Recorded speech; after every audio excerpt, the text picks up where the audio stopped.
All right. Sound check 1 2. Sound check 1 2.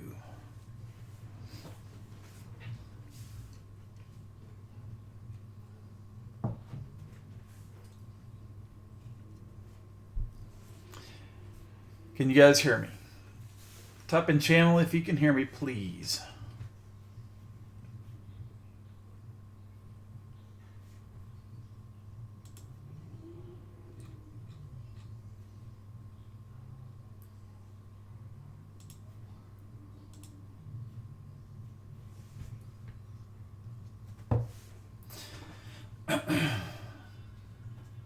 All right, perfect. You can hear me. All right. Well, I'm not going to wait around for anybody else. I mean, they can all come in whenever they want. We can go over this after a while. But and I'm sorry about last night. I wanted to do this last night, but I had an emergency come up, so so we're going to start right now. I have not updated these charts at all. I haven't touched them. Haven't done fibs. Nothing since last night. So you're seeing it as I see it, and we're going to just dive into this. All right, so I'll start out with Bitcoin. And let's just take a look at the, I guess where I left off is the 4-hour chart, okay? All right, and so what we're looking at is obviously strong resist or support down in here, right? And I totally missed it the other night. I apologized in the room and said that, it hit down here and it hit that 78.6 right there. That's where the screaming candle, like it was going to sell off, and then it just totally reversed, right? So where are we at now? Okay. I have not changed Fibonacci on these as charts at all. So what happened today? Well, we come back and we test the 38.2. That's pretty strong. And we get back above the exponential moving averages, the 10 and the 20. The 200 and the 50 are still right above, and that's obvious resistance, right, guys? So everybody can see that. I mean, it doesn't take a rocket science, to figure out that's resistance, big time. And I think it was a couple of days ago or whatever when I was doing this chart, and I posted in that there would be this Fibonacci cluster, right? And they lined up almost right on each other. I mean, it was almost perfect. I mean, if I see something that's a little bit apart, that tells me, okay, it's something, but that right there was perfect. I mean, this area right here, this 10,660 area, is just telling me that that is major, major resistance. So, what is our game plan? Well, the game plan is that people are going to get chopped up in here, and we're getting into a tight range, and I'm going to expand this a little bit. Okay? So people are trying to figure out, and look at this. I mean, a wick off the 200 and the 50. So what are we going to do? Does it hold the 10 and the 20, which are trying to push up? Or do the 50 and the 200 provide resistance and try to drive it back down? That's where we're at right now.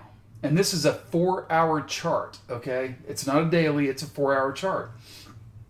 So these little wicks coming out, you see that, but it's the body closes. And a lot of people like to look at wicks, but I will just throw this in here. And there's your line chart, okay? Those are closing prices. Closing prices, okay? That's what we have to get through, guys. I mean, and what's going to end up happening is that more than likely, and this is just my guess, is that it's going to pop through, right? It's probably going to pop through at some point. It looks like a bull flag right in here, possibly. But volume is the concern here. We had the big volume spike right here, which provided, big time support. As long as we hold above 10, I'll just say 10,000, right? Let's just throw a round number at it. I could say 10,115, but if you get stopped at 10,109, you're going to roast me. So let's just call it 10,000. But we need to get above this right here and keep these moving averages driving price higher. Okay? That's the key. Amazing that price has just gone like nowhere since I got on here last night. So anyway, that's the 4-hour chart, and that's what we have to look at right here. Plain as day, that's what you have to get past, right? So if you're not in Bitcoin, then that's fine. Not a problem. I mean, to me, I would recommend always having a little bit of Bitcoin just in case. Doesn't mean you have to be all in. But if this breaks through this and these moving averages start curling back up again, which they're trying to, then you got a nice move to the upside and we'll play it from there. So anyway, that's the 4-hour chart. Let's go to the daily and see what's going on over there.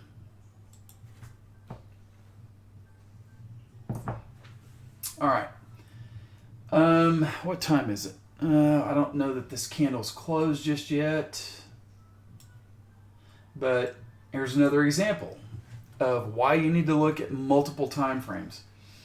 So, nice bounce off the 50-day moving average on the daily chart right there, right?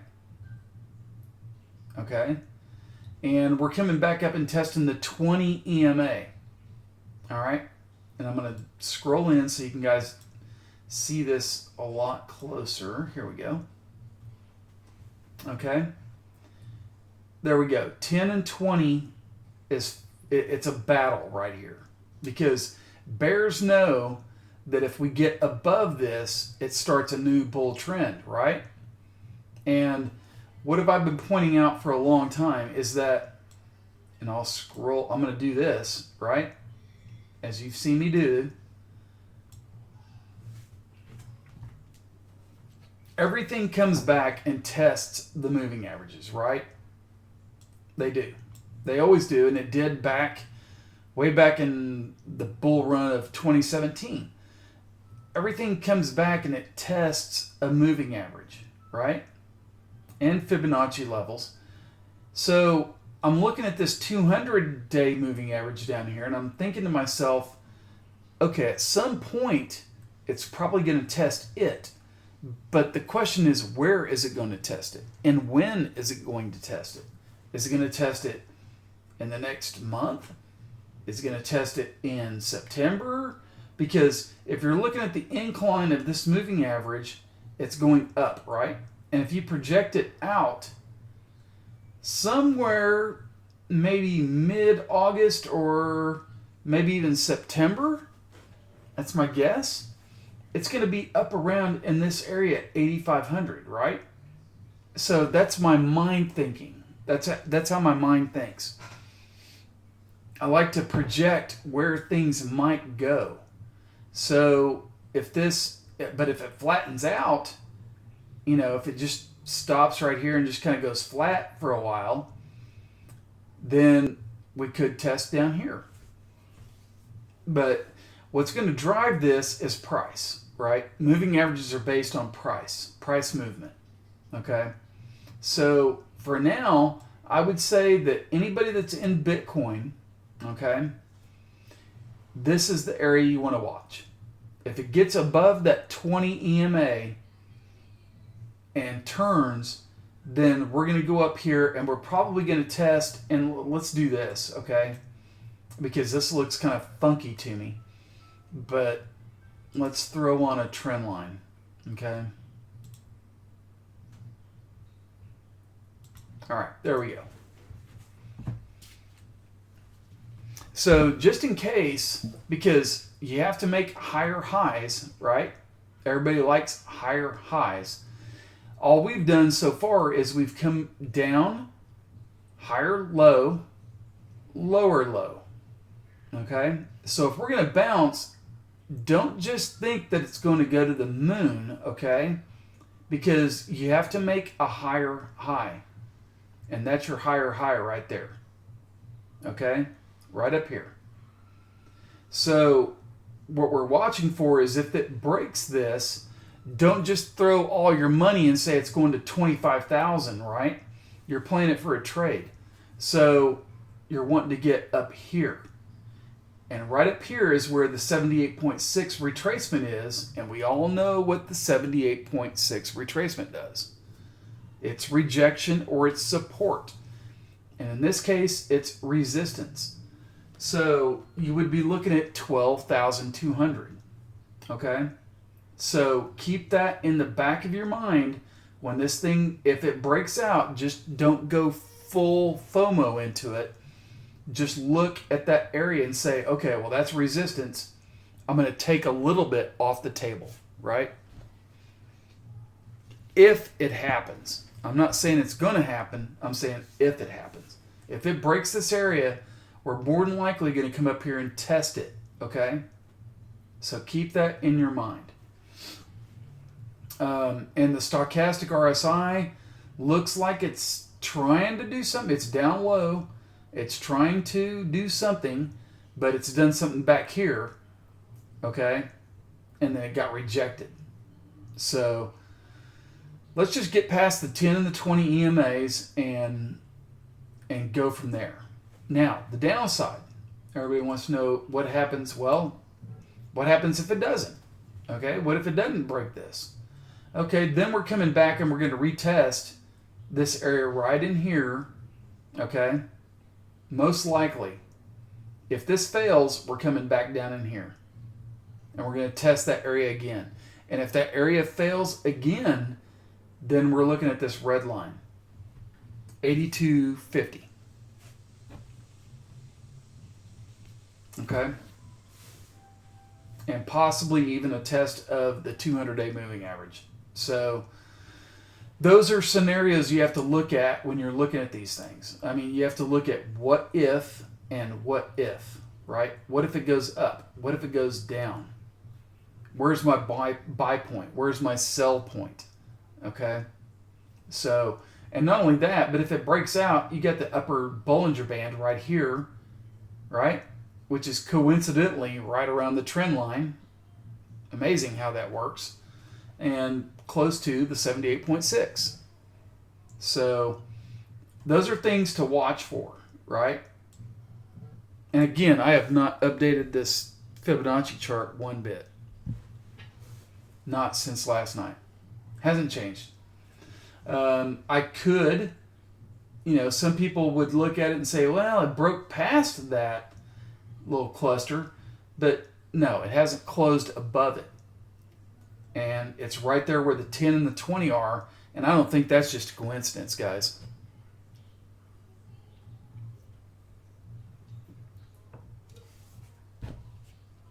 I know what I'm looking at. I know what I'm seeing. So, anyway, that's Bitcoin. Let me pull up. I haven't looked at the futures chart. Let me look and see what the squeeze indicator's doing. And I'm going to pull it over here. All right. Haven't touched this chart either. Haven't looked at it. All right. Oh, goodness. So I really would have liked to have seen maybe a higher high here above that red stick, right? That would have been a perfect reversal and possible morning star, but it's not. So it is what it is. So now we have to look at, and I'm going to scroll this in a little bit so you can see what's going on. And again, same thing. 10 and 20 EMAs are being tested. Okay? Down here, and this really pisses me off, and sorry about the language, but why I didn't catch this one yesterday, and just stupid move, and I apologized for it last night. Perfect bounce off the 50 EMA and lower Bollinger Band. I mean, that was just a no-brainer. How I missed that one, I have no idea, but I did. So anyway, nice bounce off that. It's about a 1,000-point move. But anyway, here we are. So we deal with it, right? You miss one there, but there's going to be many more to come, right? Okay, so that's what I tried to tell people is that even though you missed one, don't get discouraged, okay? Don't. Because everybody always thinks, well, I missed that big move right there, and I'm going to miss the whole move. Well, no, you didn't. Look at this next candle. It retraced, okay? It retraced off resistance, okay?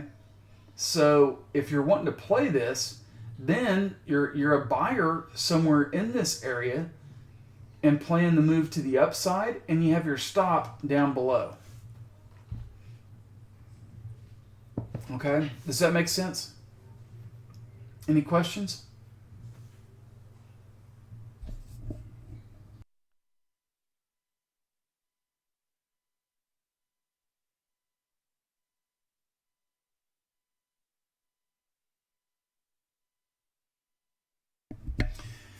And while you're typing your questions in, I will point out this, okay? Let's scroll in on the squeeze indicator, okay? Everybody has always had questions about this. What is the squeeze? What is... Okay, well, here it is. You can see, if you look back in here, you see the histograms, right? You see the light blues. The light blues are what tells me I need to go long, right? And especially if I got a green dot. If a green dot appears and I've got the histogram, I'm long. And no questions, no nothing. I'm long, right? That's a trend-based move. I don't care what this is doing down here, okay? The slow stochastic, I could care less. Right here is what tells me I need to be in, okay? You get a retracement back, you get the little blue histogram, but we're still green, right? We're still long. We're outside the Bollinger Bands, which tells you that if you were long in here, then get out up in here because you know it's not going to stay up above the Bollinger Bands. It's going to retrace back inside. So take your profits, come back here, buy it on a retrace of the 20 or 10 EMA, and keep riding it. Okay? It's still green. It's still long, right? And then, boom. And then back in here, there was a little bit of indecision, but then it went green again, and you got the histogram that changed to blue right there. Long. I'm getting in. I'm long. And look what happens. So now we're coming over here, and we're getting some red histogram, right? That's selling. That is selling pressure. Okay? Selling pressure. Okay? But there is no green dot that says it's a full-blown short. It's not a full-blown short. Okay? Now, if this was to come back down and sell off tomorrow, and we get a green with another red histogram, then it's short. Okay? It's a short. And you stay out. If you're a long player, you stay out. So I'm a little leery of buying right now because of this right here.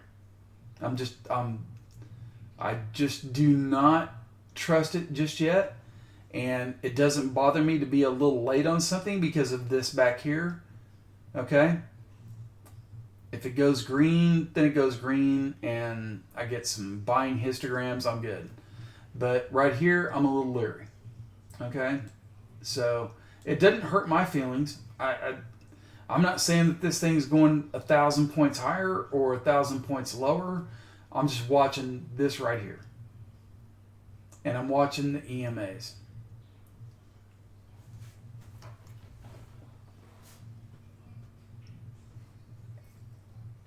Questions?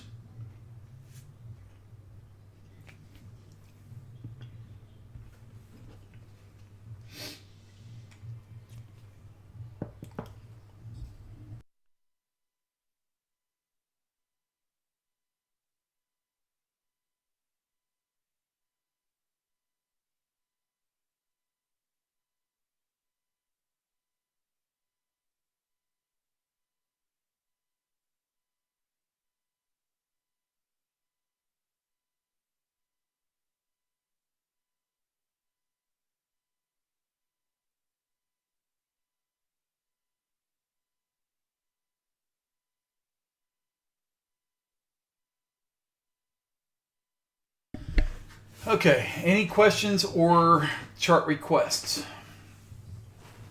We've gone over Bitcoin. And I'm going to move that chart out of the way. We'll go back over to the Coinbase version.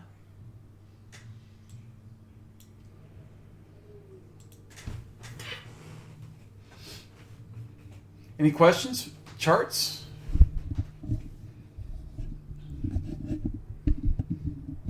Can you guys hear me okay?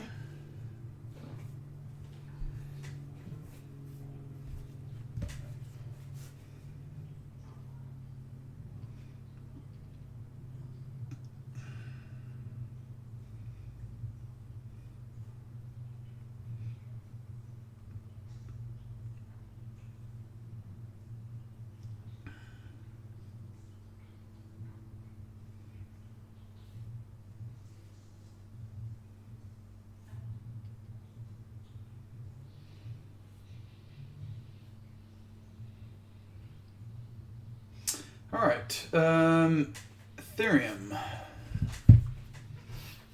Let's go look at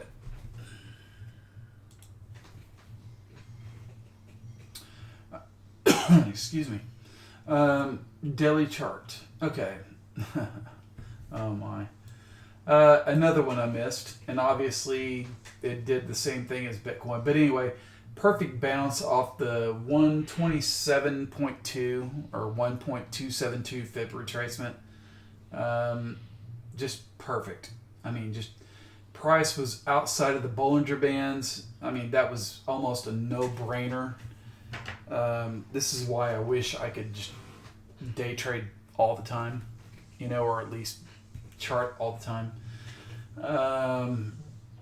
So you're coming back, you tested the you're testing the 200, 10 EMA, 20, they're all hooking down a little bit. Kind of like Bitcoin in a way, is that it needs to break through this. I mean, that right there is technical damage, right? That's just technical damage. I mean, this thing was in a nice bull run, okay? And then all of a sudden it broke this support, okay? And I'll throw on a line.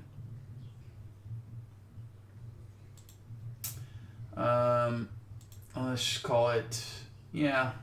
No, hang on. Let me do this. Yeah, right over in here was where the support was, I think. Let's see. Yeah, close to. All right, so it's battling this old area of support, you know. Now it's kind of resistance. So could it chop around in here for a little bit? Sure. My gut feeling, and this is just a gut feeling, I think that it's probably going to test here and then come back way down here and test the trend line, possibly. If not, and if it can break above this area right in here, which is 250, then it's off to the races. Okay? It's got to get above 250. Right now, it's just kind of chopping around. It's trying to find a support. This thing could chop around for the next day or two, possibly go to 240, 238, and then maybe even test the 250. So, I don't know. I mean, the chart just looks kind of funky to me. It looks, you know, hopefully it's not like a bull trap, right? You would want to see it hang around in this area for a little bit and just maybe go sideways. Let these things come down a little bit and then turn up. Probably into, later this month or early August.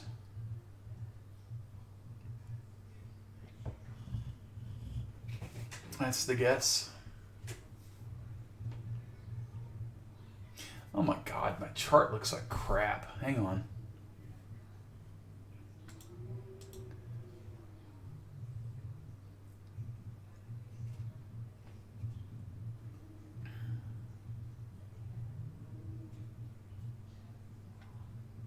There we go.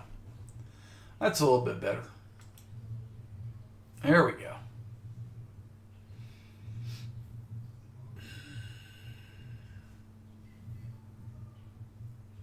So does everybody see that? Would you get a full BTC or put that into alts? I would not be touching alts right now at all. I would be, well, I'm not going to say at all. I'm just going to say I would be very cautious of what you get into. Okay? Very cautious. Because we've seen it time and time again, right? And there's so many people on Twitter that are posting this crap, and it almost pisses me off, is that they're like, alt season coming soon, alt season coming soon, this is the bottom, this is it. No, it's not it. It's not. So quit the garbage talk about alt season coming. It's not coming until it bottoms out, and it's not bottoming out just yet. There's a few select ones that are moving, okay, like Chainlink. Maybe there's a couple of others. But guys, do not go out there just because somebody says alt season is coming and then you want to go buy your favorite alt. And it could be the wrong one, okay? So don't do that. Don't do it. Just don't. I mean, here, let's pull them up. Let's look at them. DGB, which is one of my favorites, right?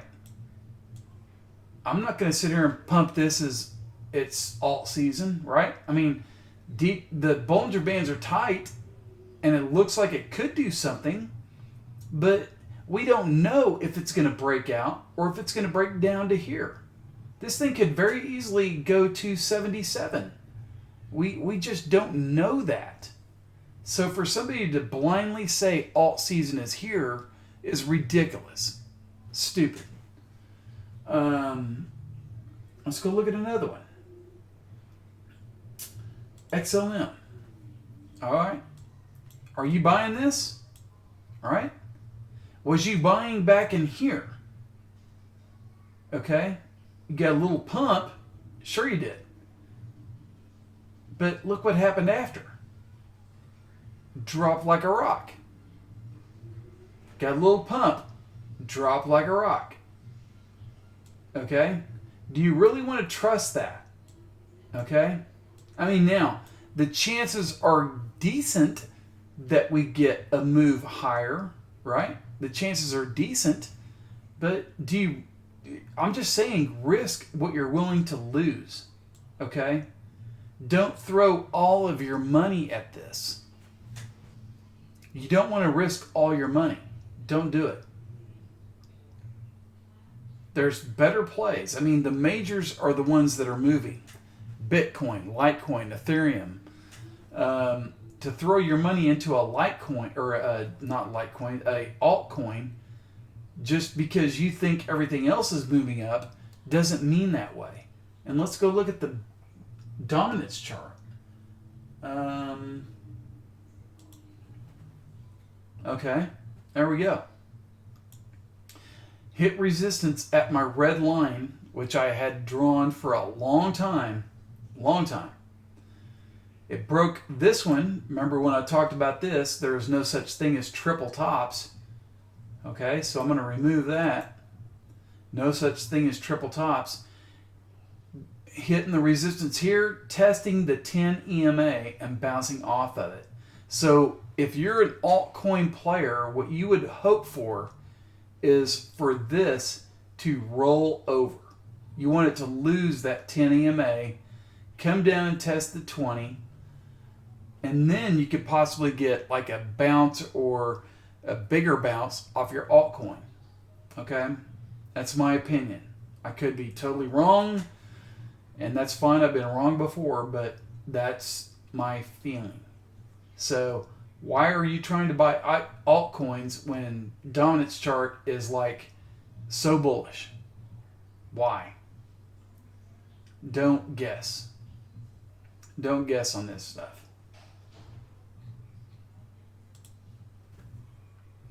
All right.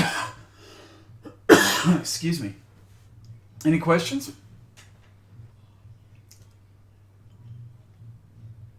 And I'm sorry about the rambling, guys, but that's just what I do. I mean, I can't help it.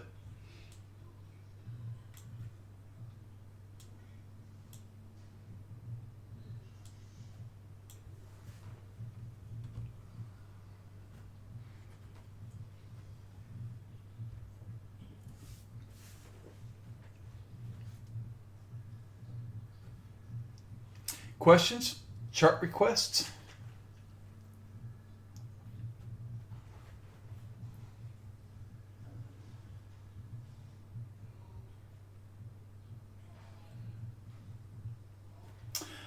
Litecoin. Let's go look. I've been posting on this one too. Okay. Yep. Okay. So I'll tell you what. I'm going to draw a line on this. This is important, I think, for Litecoin.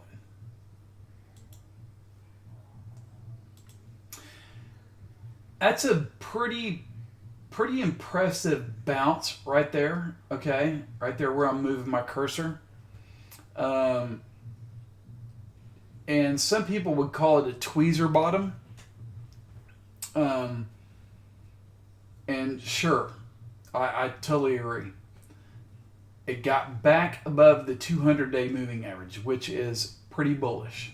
Okay, losing it was one thing, and I really thought, and it still may play out over the long term, but that Litecoin would come down into here and test that the trend line. So I could be totally way out of bounds on this one. I could be totally wrong, and which is fine. But what do we got? I look at the Bollinger Bands, okay, and price got outside of the Bollinger Bands, okay, and then it made this bottom. So now it's coming back inside. You got the upper Bollinger Band, which is coming down. And so my guess is that Litecoin, and who knows, even with Bitcoin and maybe it's a whole major market, is that it could just base around in this area, right, before it wants to do something. And whether it wants to go down or up is anybody's guess right now.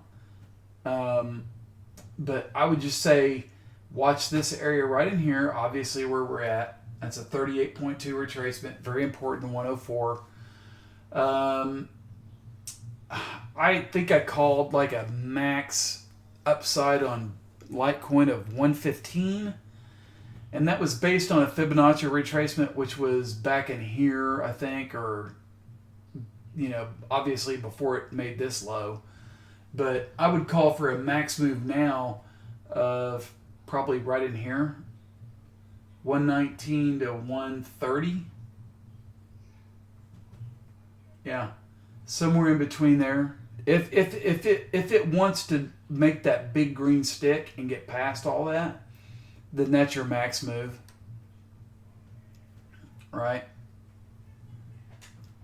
I don't think that after seeing this Bollinger Band hook down the way it is, and we'll see what happens tomorrow.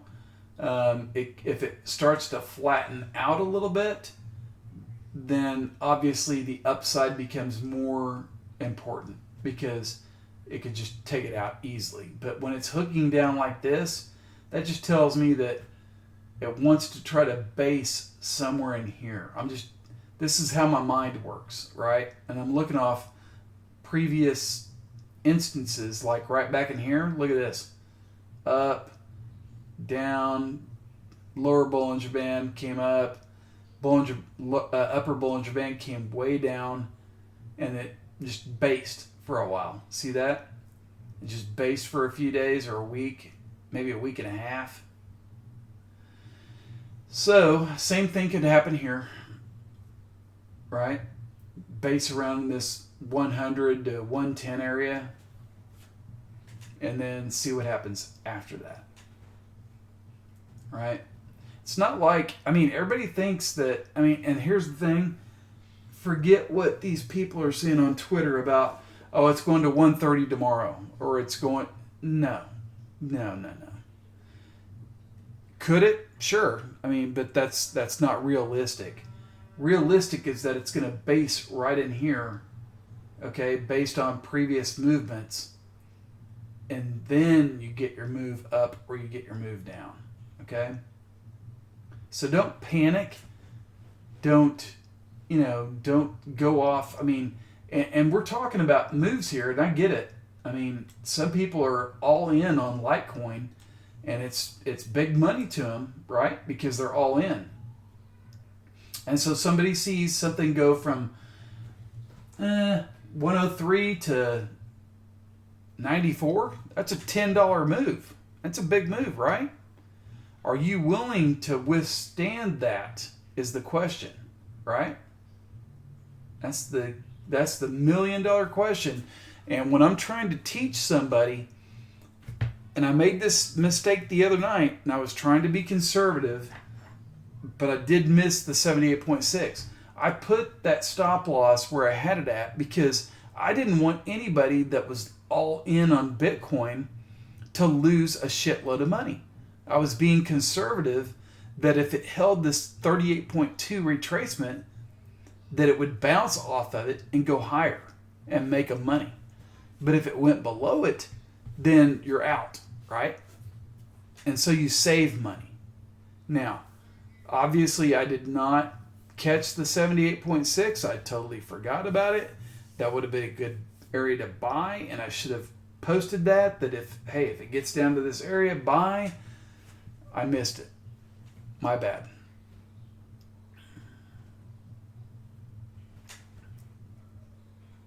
And if I'm wrong, I'll tell you about it. Trust me. And I was wrong there.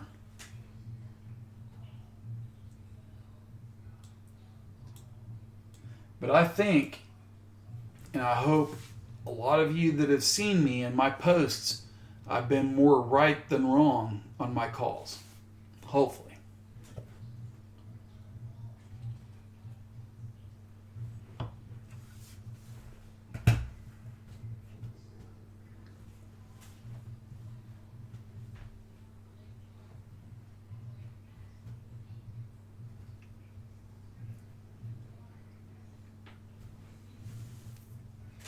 Okay, any other chart requests?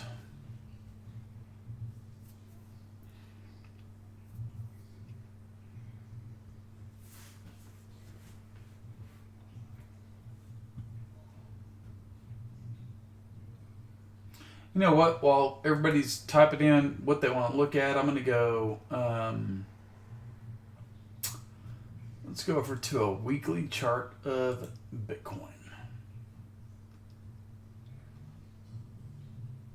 Interesting. Okay. And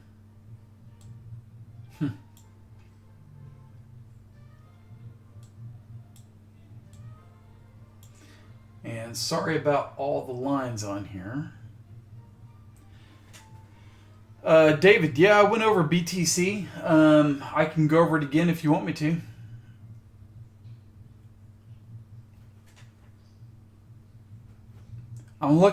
Right now I'm looking at a weekly chart. And this is Bitcoin, right? Okay. And so in fact, let's do this. Okay. Here's another thing I'm going to throw on here just for giggles and grins. Let's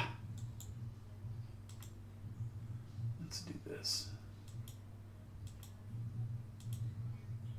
I'm going to throw in a trend line from here to that high. Okay. Because, oh, you're in BTC LTC. Okay, so let me go look at BTC LTC. Hang on.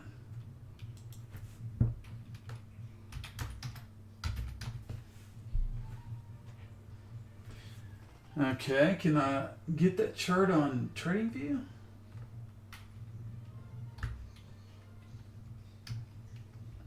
Well, I guess I can't get that chart. Anyway,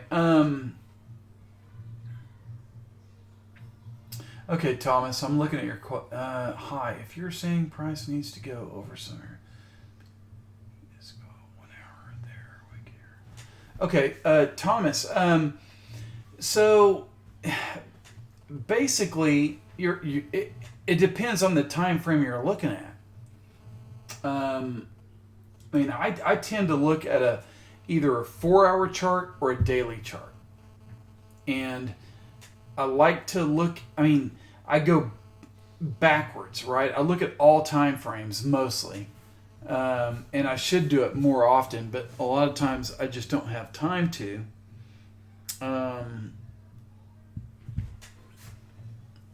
But anyway, sorry, I had somebody texting me. Yeah, I look at like all time frames, and so just because it gets over one area doesn't mean it gets over another. You have to look at. Well, let's do this. All right, so I'm on a weekly chart right now, right? I'm on a weekly. Let's back it off and let's go to a daily. Well, the daily looks a lot different than the weekly, doesn't it? All right? But I've got my resistance zones based off the weekly. Okay? I could put in resistance zones on the daily, and then I could switch over to a 4-hour chart. All right? And they're still there. Okay? And then I could switch over to a 1-hour chart. They're still there. So start with a longer term chart and put your resistance lines in, your Fibonacci, and then work your way back, right? So if you're wanting to scalp it, day trade it, you know exactly where your resistance is, right? And then you could, even on a 1-hour chart, because resistance and support changes so much, right? You could draw Fibonacci's on that. You could draw multiple Fibonacci's on that. And if they match up with where resistance is or support is, then that's where you play it. Does that make sense? Yeah. Okay. So yeah, exactly. So I'll go back and I'll look at here. Here you go. It's the same on the 4-hour and the daily, right? Okay. Any time frame really, but to me, okay. Here's your 4-hour chart, right? And the 4-hour chart is a little bit different than your daily, but the 4-hour chart has the 10 and the 20 EMA providing support, right? They are support. The 20 and the 50 are resistance right here, okay?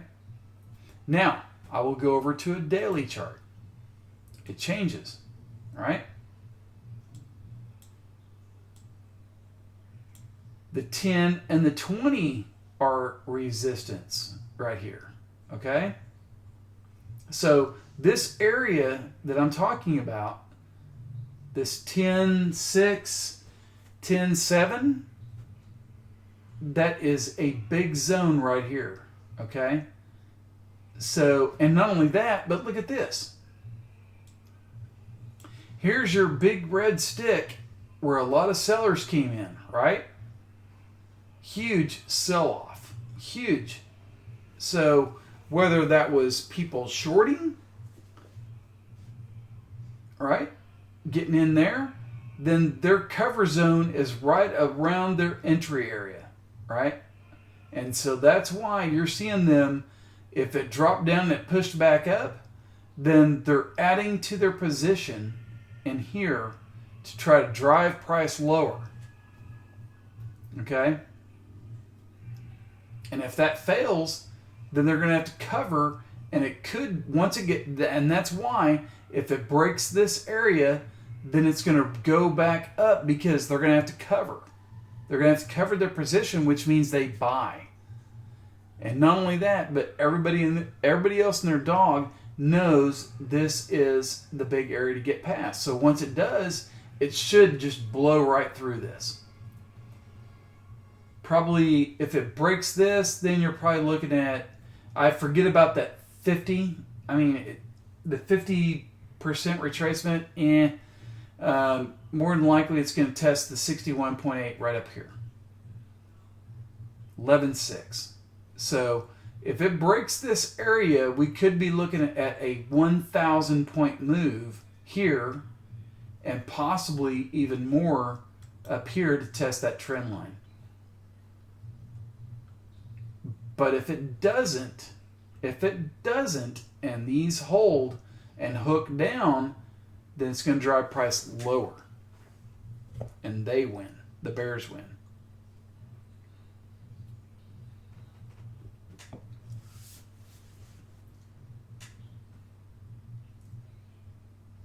But right now, to me at least, this candle coming off that 50 EMA is pretty impressive.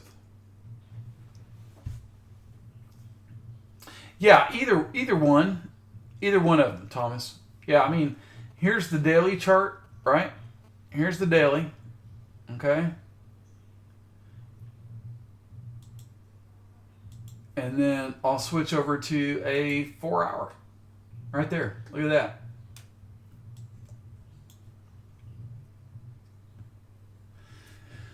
So, to me, above, 10.7, 10.8, as long as it holds these moving averages, that's your support, right? And so if you were wanting to play this, and it's a risky position, right? It's risky. If you're wanting to play Bitcoin, you could actually either buy right now, anticipating the break, that it's going to go higher, okay? Which, to me, it looks like it will. It's just a matter of when. Or you could wait until it comes back and tests the 20, which is at 10,368. So you're talking about $100, really? I mean, it's almost not even worth, yeah. Anyway, you get my point, right? So risk to reward goes to the bulls, in my opinion.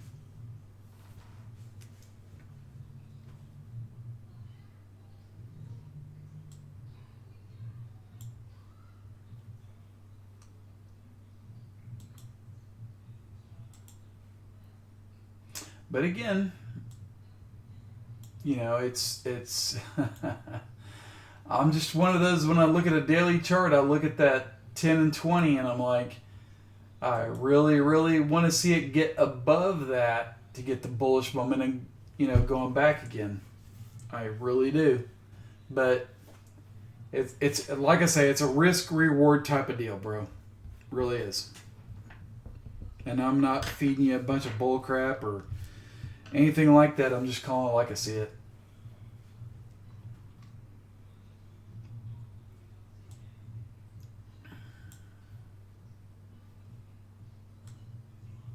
And not only that, but let's look at this.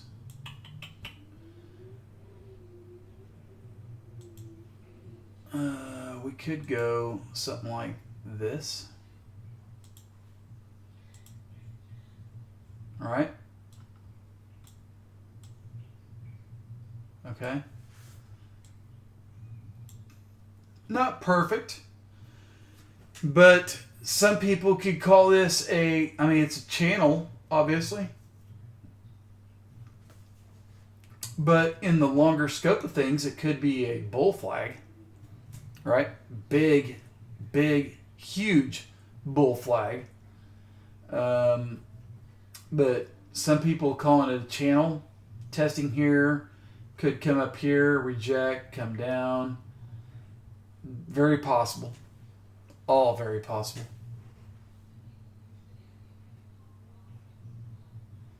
You know, that's just kind of something I see. And I guess you could draw that line anywhere you want. But anyway, yeah. Death cross on the 4 hour. Then we'll confirm. Let me look.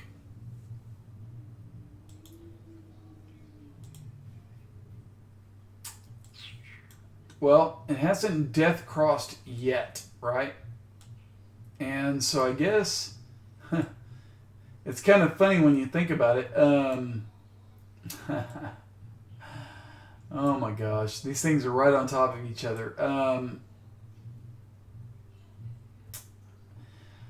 Oh God, that is such a good question.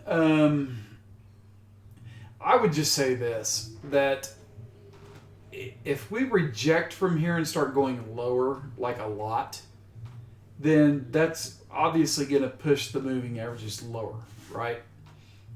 So it's amazing how Bitcoin just bounced off that area and came back and hit those moving averages where it's at right now. That's what blows my mind a little bit, is that, you know, it's that bullish thing that where bulls do not want to let the bears take over. Golly, that's interesting. That's a good. Well, I'm sitting here looking at it right now, and you can see it on my chart. It's one of those that Bitcoin needs to hold its area right here. I mean, it needs to hold right here or else. You know. So my thinking is that if it fails here, then we're going to go down and we're going to ultimately fill that gap. That's my thinking. But then again, we could just blast off from right here and say, screw that gap. We'll fill it later. Right? And I've seen that happen before too. Saw it happen back in the late 90s, 2000s. NASDAQ had a gap around, I think it was 1,100 or 1,300, something like that. And it was at, I think it was right after 2000. Hit right around 5,000. And my teacher, he told me, he said, Bitcoin's going to fill that gap. And I basically called him a dumbass. I said, there's no way it's going to happen, bro. I said, this thing is in full-blown bull mode. It ain't going to happen. And what happened? About a year and a half later, it filled the gap. So who was the dumbass?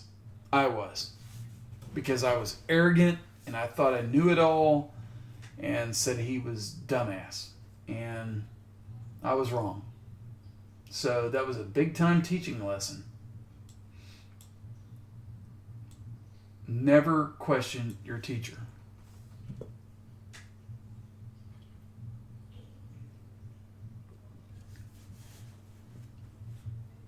I mean, you can question him, but don't call him a dumbass.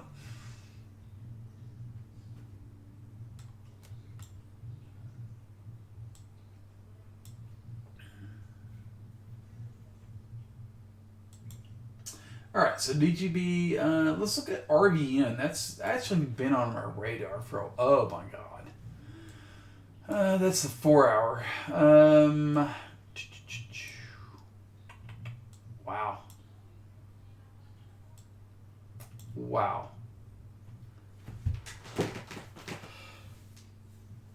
Oh, goodness. So RVN, wow. Bollinger Bands are like major tight, and it's hitting off or trying to hold the lower Bollinger Band as support, but the EMAs are like, this thing could just either blast off and go to 500, or it could just drop like a rock and come down to 300.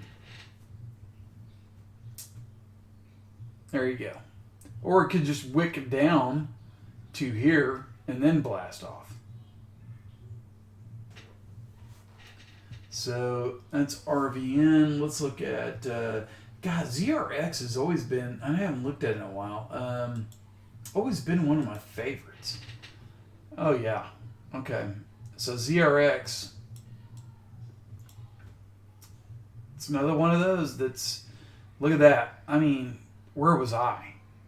Price got outside the Bollinger Band and then it bounced right back in. Where was I at? And then, golly, it could still be another, I mean, it could come up and test the 200, right? I would be tempted to take profits at the 50, but could it come up and test the 200 and then drop? And then, I mean, guys, it's looking like, at least forward thinking of mine, is that alts are not going to be ready until about October. September, October, probably.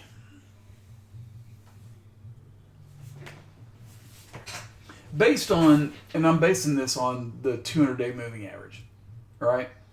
Because if you project this, right, and just think in your mind where the 200 will go, and if I was to draw a line and keep coming down and coming down and coming down and coming down over time, then the 200 should hit right in here, probably early August, right? You would think.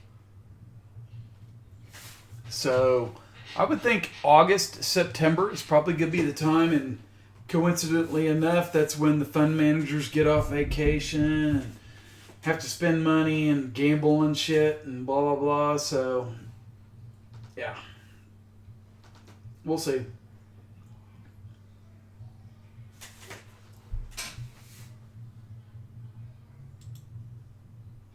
But other charts, like XLM, oh, man. Oh, boy. XLM, wow.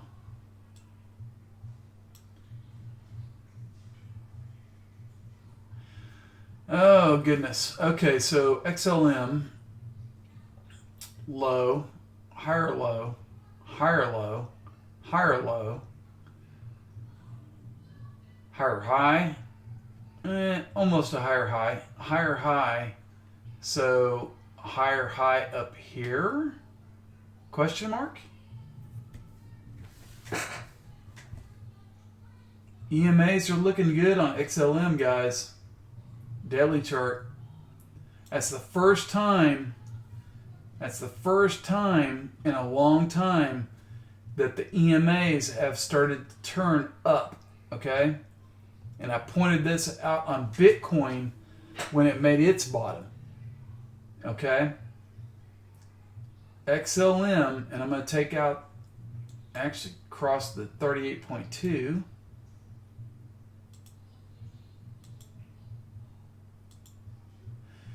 And let's see, where did I draw that from? Let's see, that's a 4 hour. Let's go over to a daily. Oh boy. Yeah. Yep.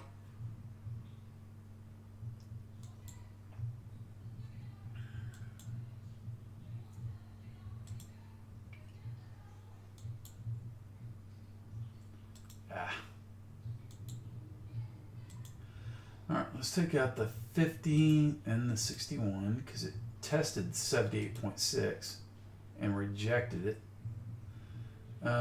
Actually tested 23.6 from the all-time high to the low. So this area right in here is going to be big time resistance. Yeah. This almost confirms my thinking is that like early August, mid-August is probably going to be the time like if you're accumulating some altcoins, good ones, and this is a good one right here, that this thing could just run.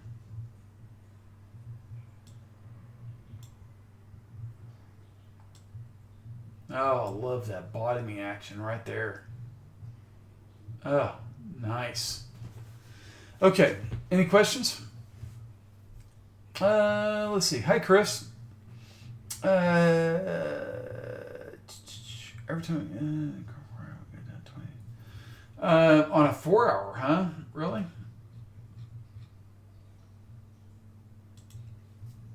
Man, hang on. I gotta make a note. XLM. Okay. Let's see. 4 hour. Yeah, but it hasn't crossed yet, right?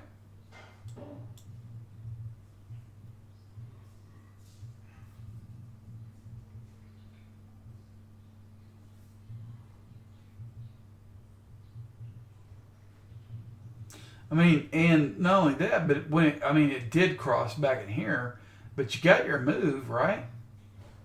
So what happens if it crosses back above? Is that another 20 to 50% up? All right. Here's your 20. There's your 50. It's close.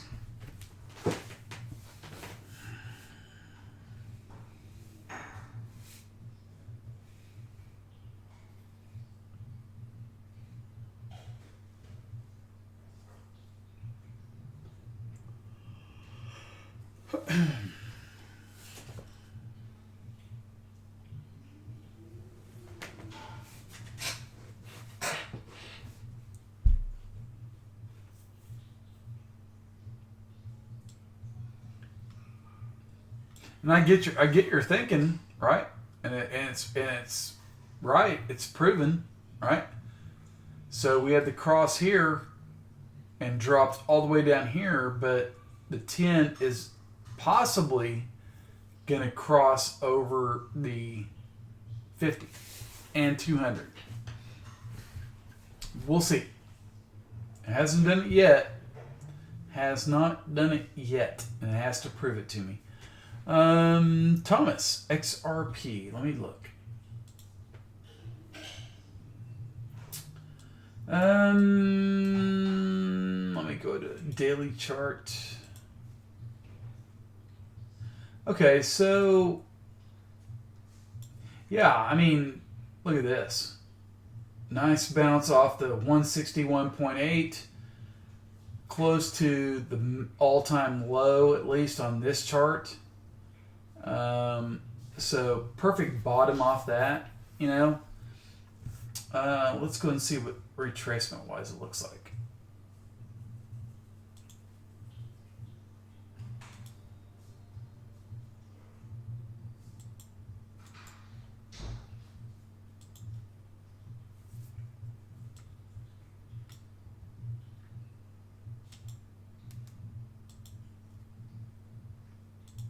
Yeah, still has a lot of work to do. Oh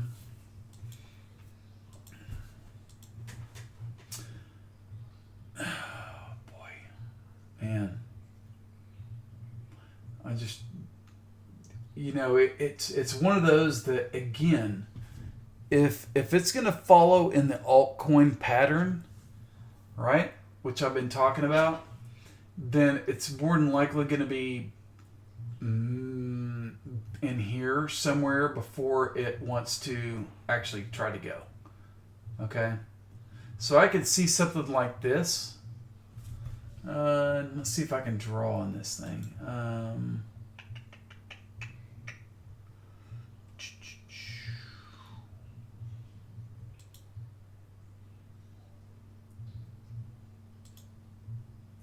Yeah, so if I was, I mean, it could do something like this. Right?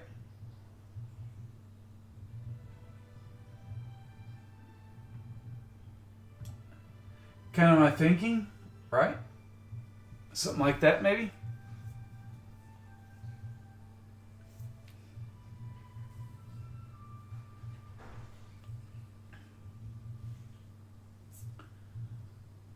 Or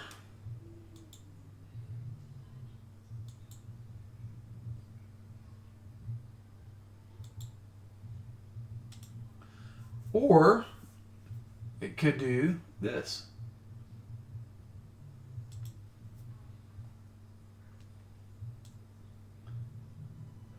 It could just do this.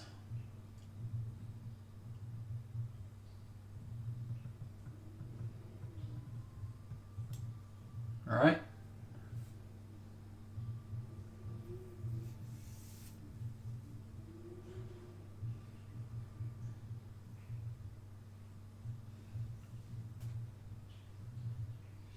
Either way you're looking at it, okay, is that it looks like it's going to be at least a couple of weeks out before it does anything, in my opinion. Oops, let me get that. All right, so that's off there. Or, oh boy,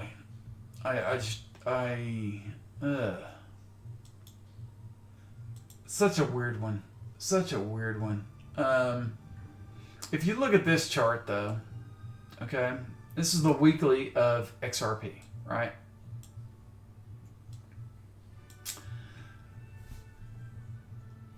Bearish engulfing, and then inside candle right here. Okay, I just don't trust it. I don't know. I mean, could it hold here and then go higher? Yeah, it could. Sure, it could. But right now, I just don't. I don't trust it. I just don't. It let me down after that morning star that had back in here, right? Let me down, but I don't know. We'll see. Questions? Chart requests?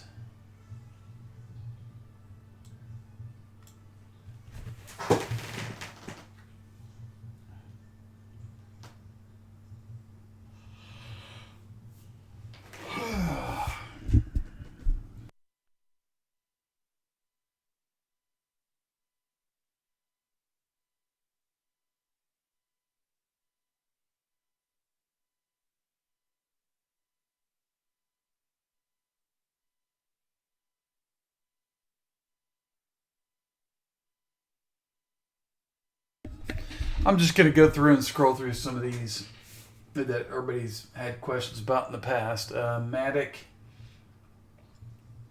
Wow. I mean, it's holding that 78.6 retracement on the daily chart. Oof. That could be one of those guys. Could be one of those that, I mean, I have no position at all. It's a little concerning that the way that stochastic RSI is moving up and price hasn't moved. But holding the 78.6 retracement is impressive.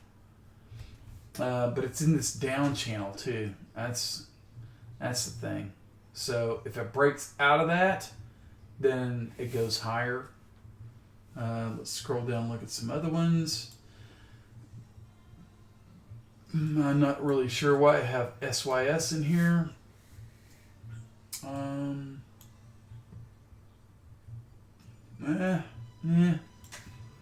No.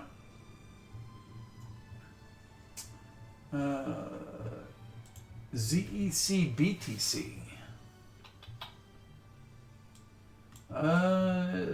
Wow. Trying to hold the 1.272 retracement. Yeah, EOS. I need to look at that one. Yeah, thanks, David. Yeah, I keep forgetting about that sucker. I really do. I keep forgetting about it. And I shouldn't. EOS BTC. Oof. Uh-oh. That's an old chart. Let me remove all that.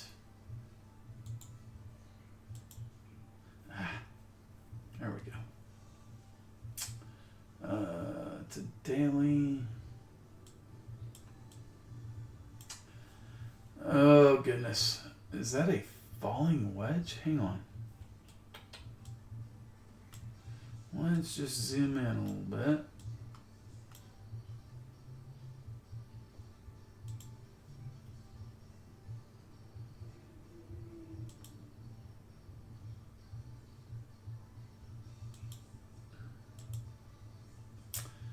Is it a falling wedge or is it a channel? That's the question.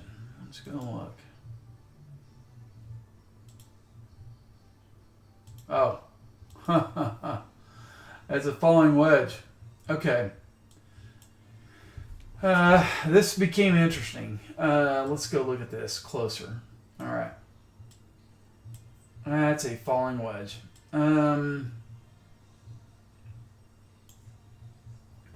Wow. Wow. Oh, and look at this, guys. Here we go. Perfect example. So does everybody remember the LTC chart, Litecoin chart I posted earlier? Everybody remember that one? And do you remember the bottom that it made?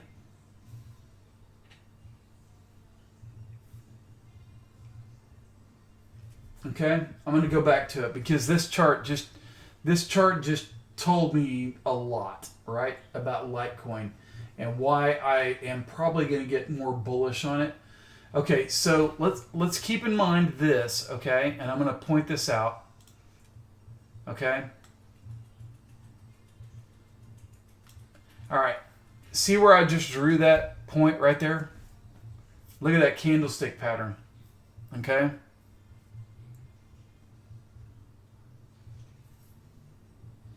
See that? Okay, and you see what happened to price afterwards? Okay, and I'm not saying this is going to happen to Litecoin, okay, or it's going to do the same thing, but, and I'll come back to EOS here in a minute, but this just, wow, interesting. So let's go back to Litecoin and look at this. Does this pattern... Oh, shit. Hang on. My bad.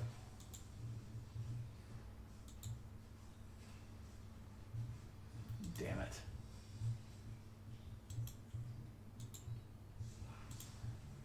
All right. Does this pattern look familiar?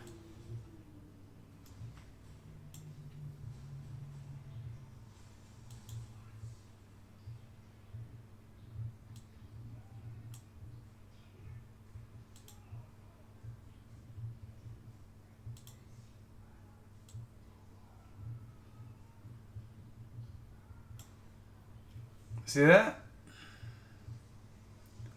Only in reverse, right? So you would think, right, that pattern that happened on EOS, which reversed it and took it to the downside, does this pattern right here reverse Litecoin and take it to the upside? Very interesting. Okay. Just had to point that one out. Food for thought.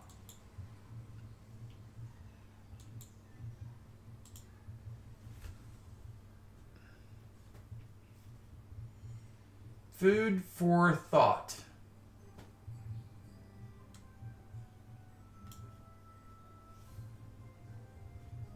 I don't think X is going to mark the spot on LTC here anytime soon. At least down where I wanted it. Around here. I don't think that's going to happen. Okay, so let's go back to EOS. Sorry about that. But I saw that pattern and I was like, oh my God. Weird. EOS, where's it at? All right. Yeah, see that? That's like almost the reverse of what Litecoin is doing right now. It's almost like an inverted chart. Whether price does the same thing or not, I have no clue. But I think that's rather interesting. And look where the 200 is. That's crazy, guys. That's absolutely crazy.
Okay, so back to EOS. Sorry about that. I had to take a bathroom break. All right, so let's go to EOS. This one's really piqued my interest here. LTC. Okay, Luis, I'll get to that in just a sec. Yeah, David, falling wedge is bullish. Okay, so it's pretty simple on EOS. Right here, you can see where the 10 EMA is, right? And look all the way back here. Ever since it turned into this downtrend, what's been the key driver? The 10 EMA. It may break down, you may get a little pump, and it comes back up to test the 10 EMA, but then it drops, right? So the 10 EMA is your key to watch, right? So throw on a 10 EMA on your chart, and if it breaks that, then that's your key, all right? Now, it'll probably come up and test the 20 as well, which is pretty close, and that's going to be a resistance as well. But this thing, I mean, this all points to, like, guys, I'm telling you, I mean, I'm looking at everything, and it points to like a mid-August, late August kind of altcoin rally. The more I look at these things, if they play out, right? I'm not saying they will, but it just looks that way.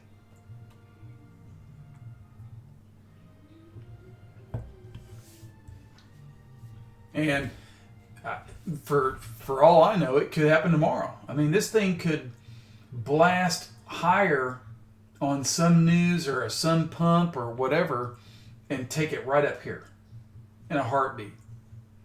So if you're going to buy this, just buying knowing that it's going to come back and maybe test the lower part of this wedge before it breaks out, right? So, man, EOS, that looks pretty good. That one looks pretty darn good. Not bad. Okay, so Luis. Hey, Abram. How you doing, man? Good to see you. Welcome aboard.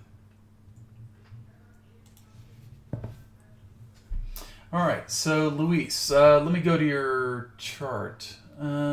Peter. I'm sorry. Okay. Yeah, Peter, let me go over, if you're still here, let me go over Bitcoin just real quick.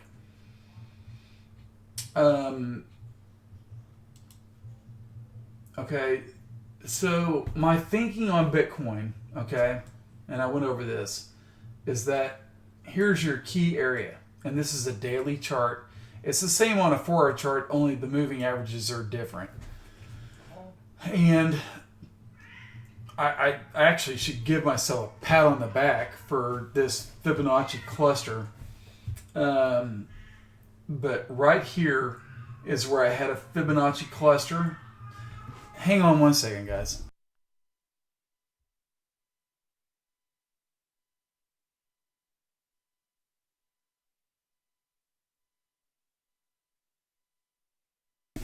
All right, sorry about that. Cat was going crazy.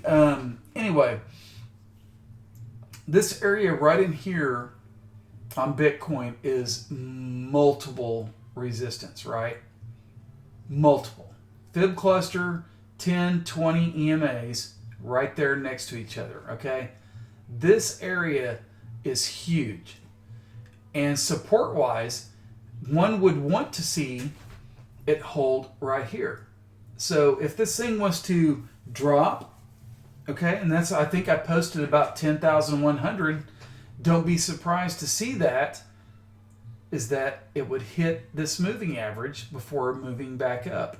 So bulls want to get above this, right? They want to get above that and get the 10 EMA hooking up with the 20 and then possibly come up here and test this trend line, okay?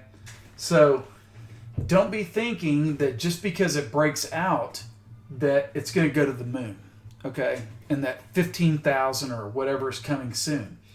What you want to do is you want to play it this way. If you're in right now and you took a position right now, you're wanting to see that break. And if it does, then take a little bit off, not all your position, right? Okay, keep some position. Don't take it all off. Sell a little bit right up in this resistance, okay? Because it's not going to break through the first time, or it shouldn't. Sell some right up in here, or even here at the 61.8. And then once it starts to retrace a little bit or hold its ground, any kind of retrace, because it's going to hit here, people see it. Everybody sees this trend line, right? They're going to sell. I'm selling. I'm getting out. Play it. Play it to your advantage. They're going to sell, you're going to buy, and then if it breaks through, then you rebuy up and back in this area right here or here. And then it goes up. But if it fails, your stop loss ought to be below that 50 EMA. Right? To me. I mean, that thing has got to hold. That it's got to hold, and these EMAs cannot cross through it. Period. Okay? So that's my point on Bitcoin. Okay, so LTC. Luis, let me go back. I'm sorry about that, buddy. Let me go back to it. LTC 2-hour chart. Yeah. Exactly. Yeah. Very, very, very possible. I mean, and look at this. Do you see my chart? Do you see where Litecoin needs to get past? Is that pretty obvious? Okay. And I'll scroll out a little bit. You see that?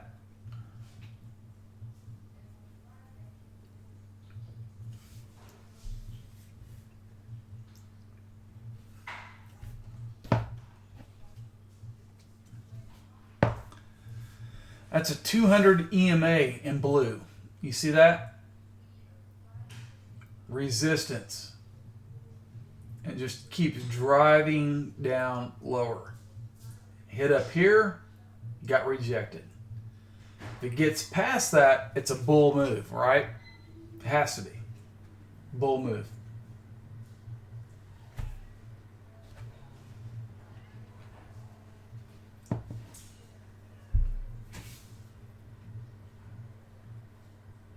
So, and your question, was it a bull flag? Yeah, it was. Let's look at this.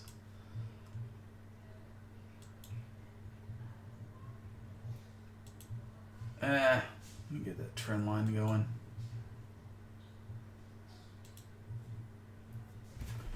All right.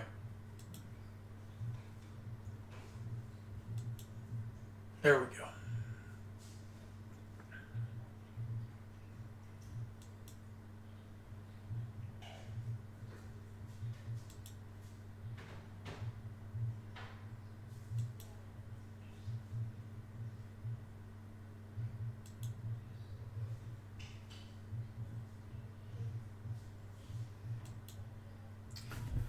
Oh, come on. These charts are just driving me crazy. There we go.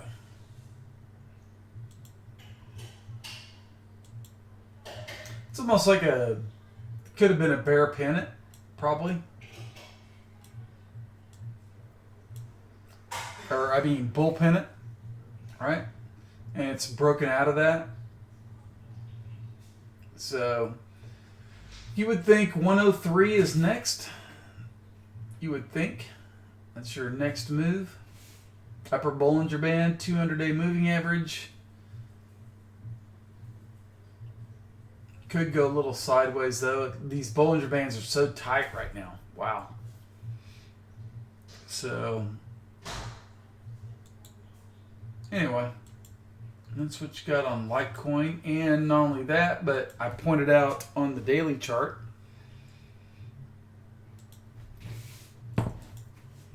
when compared with EOS, all right, see this bottom right here, this tweezer, what you call a tweezer bottom? You had that bottom right there, okay? See it?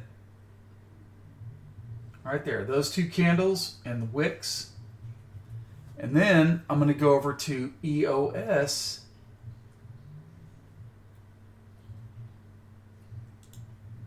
And let's go back and look at what happened to EOS in reverse. Okay? Look at this. Tweezer top. And so I'm not saying the same thing's going to happen with Litecoin, right? But we've seen what this candle pattern can do. And look what happened to EOS after that. It dropped way down. Okay? Litecoin is just the reverse. Okay?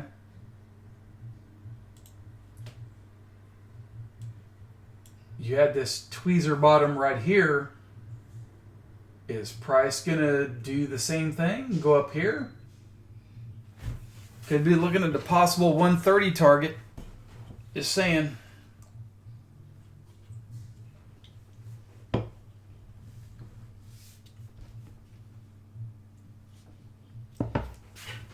And I'm not sure many people have pointed that out. If they have, let me know. I'll tip my cap to them. And I'm going to give a big heads up to, who was it that posted it in there about the EOS?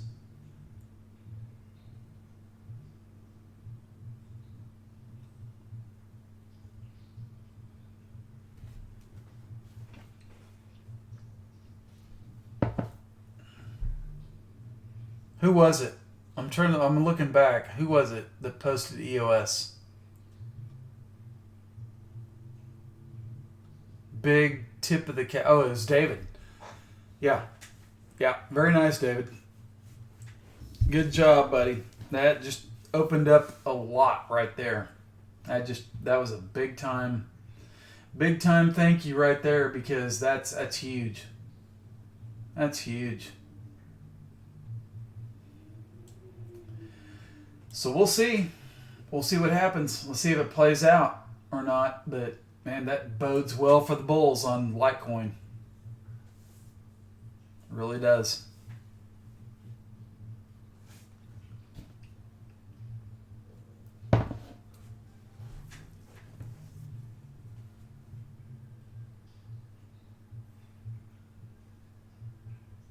No. Cautious? No. I mean, that candle pattern right there that we saw, that just tells me that buy the dips. That's what it tells me. And hopefully I'm not wrong on that, but it just tells me, buy the dip.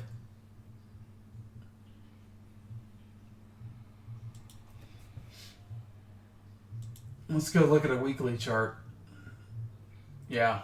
See, I mean, look at this.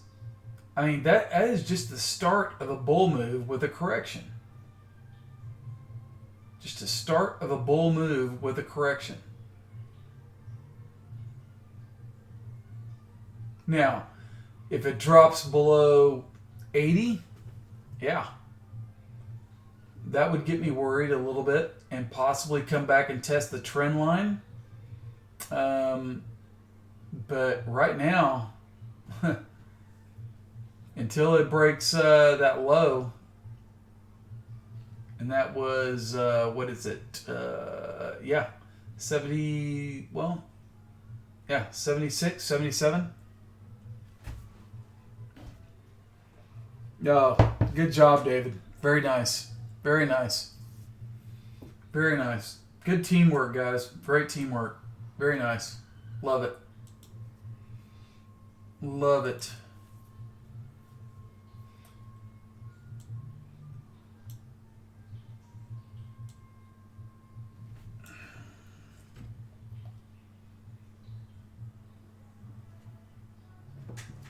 And that's one of those where, when people are questioning you, don't let Twitter tell you the other way. Right? And I'm guilty in myself, is that I really thought Litecoin would come down and test that trend line. But right now it doesn't want to. And that's a bullish move off some pretty good support. And so, I mean, how can you not be... I mean, now at the top, it's easy, right? And that could have been called possibly a head and shoulders pattern with a break of the neckline. And it fulfilled it probably right here. I haven't really measured it yet. But after that, you get your bull move back.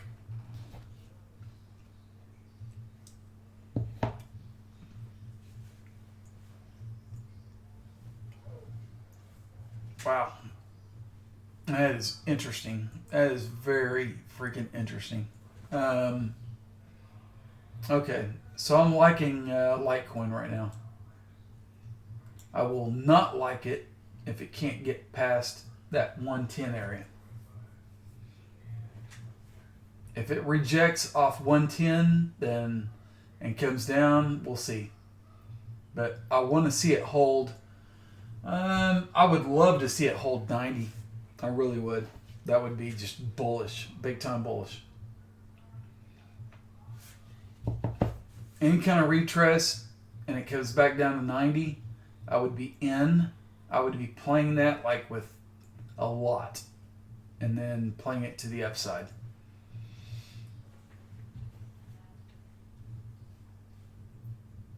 Okay. Any other questions? Any other charts?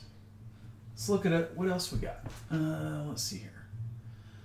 Somebody mentioned something to me about TRX today. What's going on with that? Tron? Oh, okay. Kind of held the 161.8. Let me go take some of these off.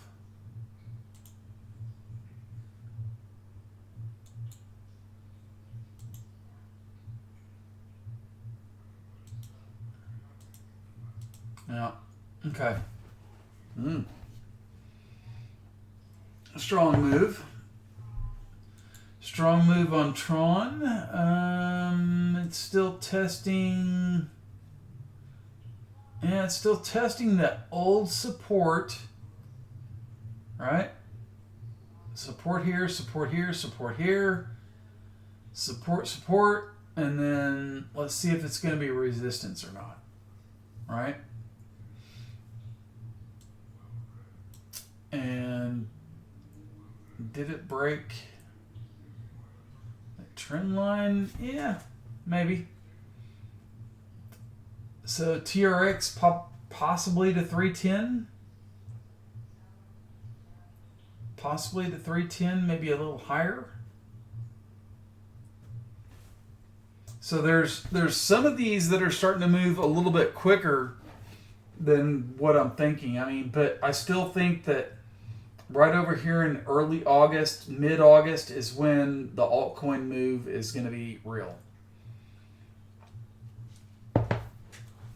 We shall see.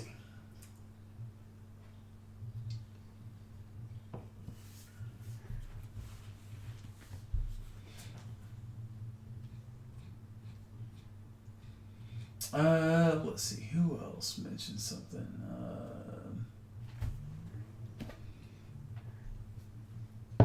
I got puts on AMD, so that's working out pretty well. Oh, what else? ERD, I think that was another one somebody pointed out to me.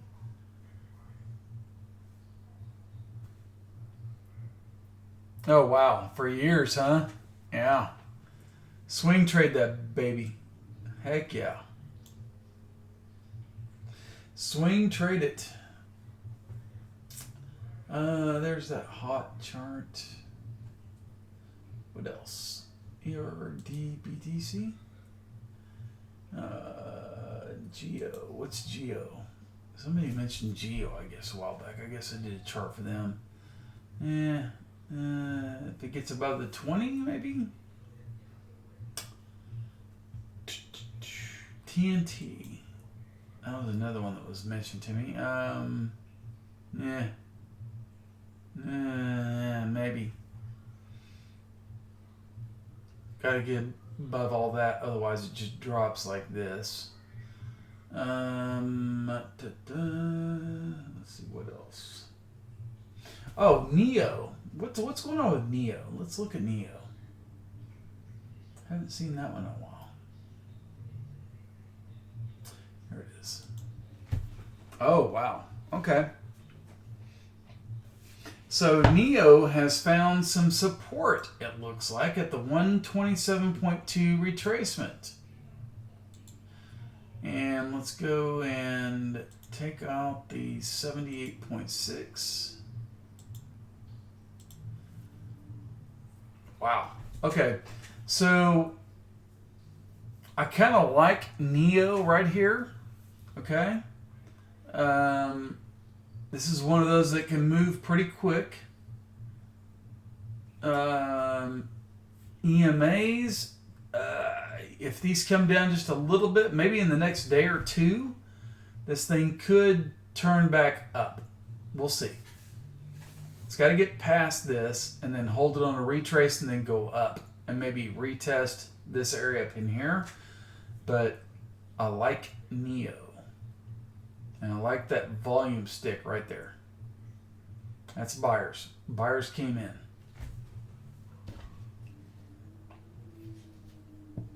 So kind of liking Neo. I like Neo EOS on the falling wedge. Any other charts anybody wants me to look at?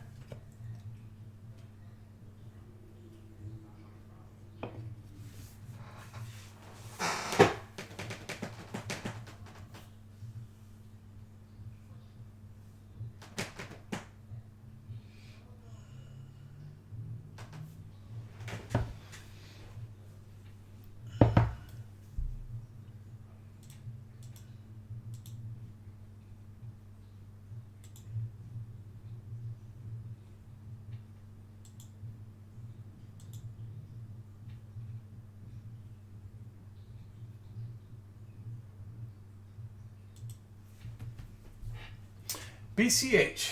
Yeah, let's take a look. It's a cult following kind of deal. Oh, you're welcome, Luis. My pleasure. Love doing it. Let's see. BCH. I know I had it in here somewhere. There it is. Okay. It's probably going to follow like most of the majors, you would think. It's almost eerily like Litecoin in a way, but it didn't have that tweezer bottom like Litecoin did. So let's do this. Let's draw a fib retracement from this top to this bottom, and let's see what we got. Move that out of the way. And 23.6 it passed. 38.2, or did it break that 23.6? Yeah, it did. 50, 60, 78. All right. So there's what you kind of got. You know, again, and guys, I hate to beat a dead horse, right? I hate to. But look what happens, right? Look at this. If you do not have Bollinger Bands on your charts, put them on there right now. I mean, just telling you. Put them on right now. And look what happens when price breaks below the lower Bollinger Band, right? It breaks below here. And sure, it could drop a little lower, but it does not stay there very long, right? So when it gets down to here with this wick, look what happens. It breaks right back in. So if this is not like the perfect indicator for somebody that's scared, you know, don't be afraid of those big drops, okay? Or those massive moves to the upside. If you see something break hard down and it gets way below your Bollinger Bands, then that's the time you need to start thinking about buying, right? Start buying. Don't be afraid, because everybody thinks, oh my God, it's dropping, it's going to drop all the way down here, No. Start buying into that fear, because you know it's going to trade right back into the Bollinger Band at some point. Right? And it goes vice versa. So if you're in something long and it gets outside the Bollinger Bands like this, look at this. It gets outside. Sell. Get out. Sell. Get out. Sell. Get out. Sell. Get out. Look what happens. Price. And people think it's going to go to the moon. No, it's not going to go to the moon. Right? Everything will retrace. It's going to come back at some point. Don't think something's going to run like 5,000 points. Or Litecoin, it's not going to run 50 points. And if it does, then you get out. Take your profits. It's a gift. Look at the Bollinger Bands. Look at your Bollinger Bands. That's support and resistance. It's not going to stay outside those for very long.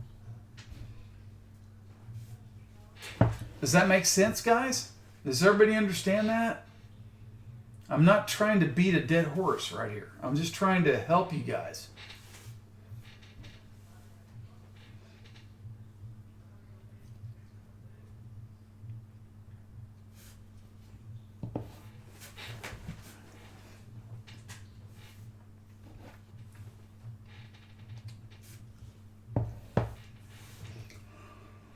Anyway,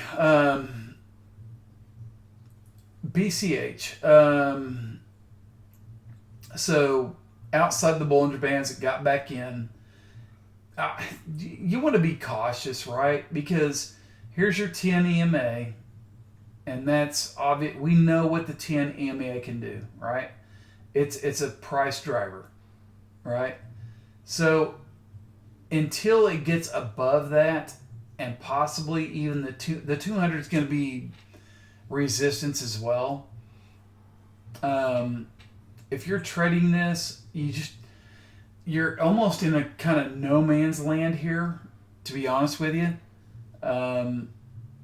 you could, if somebody wanted to buy it here, which I don't recommend at all, you're just in a no man's land. This is no man's land right here. I do not buy this stuff. I don't buy this right here. No. No way. I want to see something get close to a Bollinger Band or a moving average or retest or support. I do not buy this, right? I don't buy that area. I don't like it, either bull or long, right? So that's my view on BCH.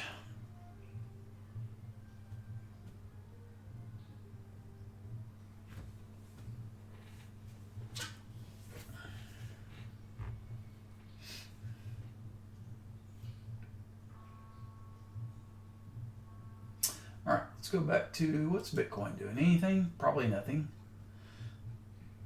If I looked at BTC Daily and put a fib extension from 20,000 to the decent, I don't know if I have or not. Let me look. Are you talking about like a fib-based trend extension, or are you talking about? Are you talking about like a just a regular retracement? Because I've done the regular retracement.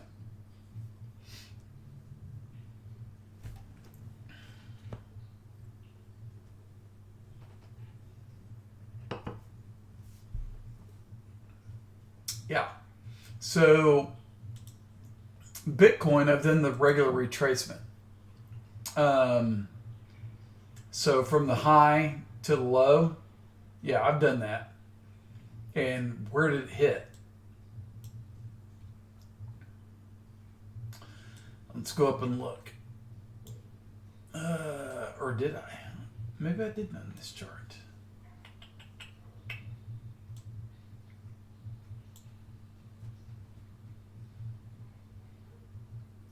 I don't think I did on this one. Maybe I did on the futures. Let me look.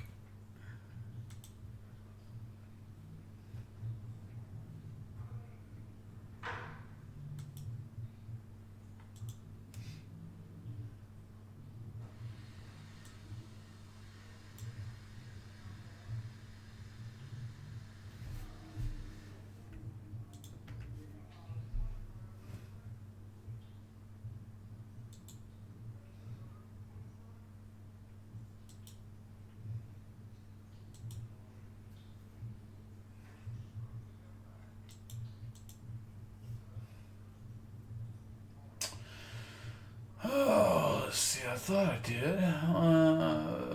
Yeah, I did, actually. Sorry.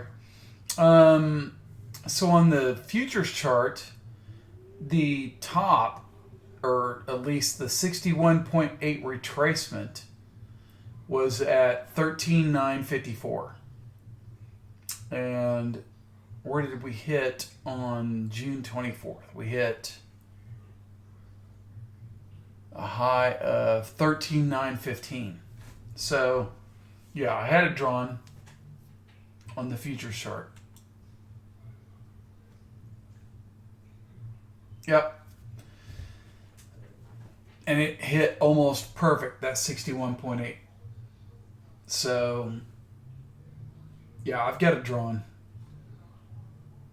Let me look at the weekly on this chart. Did I have it in here? I thought I did. Maybe not. All right, so let me see if I can draw this.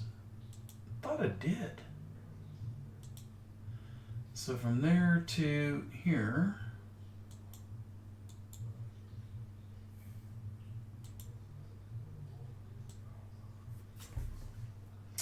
And let's take that out, that out, that out, that and that.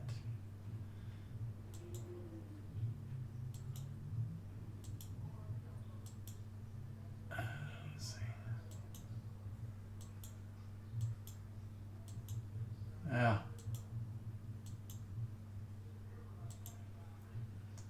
So the futures chart differed from the regular chart, right? The futures chart caught the 61.8 retracement perfect. This Coinbase chart did not. And wow. Now that I'm looking at this chart, yeah, interesting. This area right up in here, I think, is what I was looking at on the Coinbase chart, right up in here, as like if it broke through here, that it would come up here. So if I called that, I could have been wrong. I can't remember. Right around 14,000.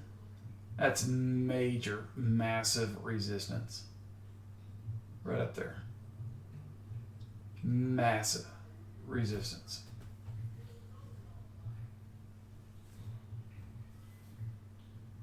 But I don't remember if I called that or not.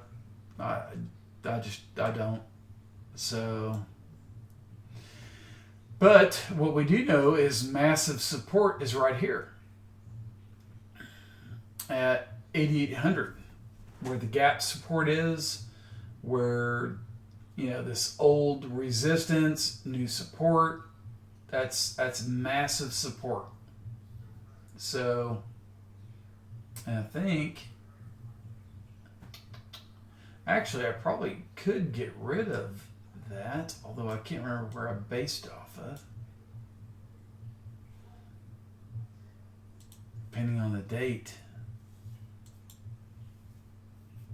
Yeah, I'm going to keep it there. That fib cluster and all that stuff. I mean, guys, this is not like, I don't make this crap up, right? Look at this. I don't make up fib clusters. I don't make up where the moving averages are. They just all seem to meet there, right? And so that's our area to get through. So on the high side, and I would be on the safe side if we break through 10, let's just call it 10,800. If we break 10,800, then this thing will run, right? Probably going to be some stop losses hit, and buying pressure will come in. But if the bears are successful in holding this, then we come down, right? So keep this in mind right here, this area, you know, and don't think that just because we fail here, this is such a tight range right in here. What is that? 10,800 to 10,000? Let's just call it 10,000. Right there. I mean, and there's a 38.2 sitting right there, fib retracement. That's one of those areas, man, it could like wick to here and drive price up. They're going to scare people. There's no doubt about that. I mean, they're going to scare people. You know, wicks are just part of the game, but they're going to wick it possibly and then take it up, or they could just break right through this and head up to this trend line. Okay? Oops. There we go.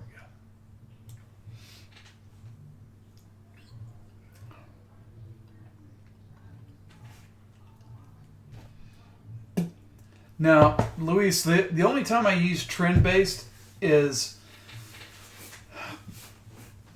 basically like this, okay? And I got the daily chart pulled up on Bitcoin, right? Here's when I use it. So, excuse me.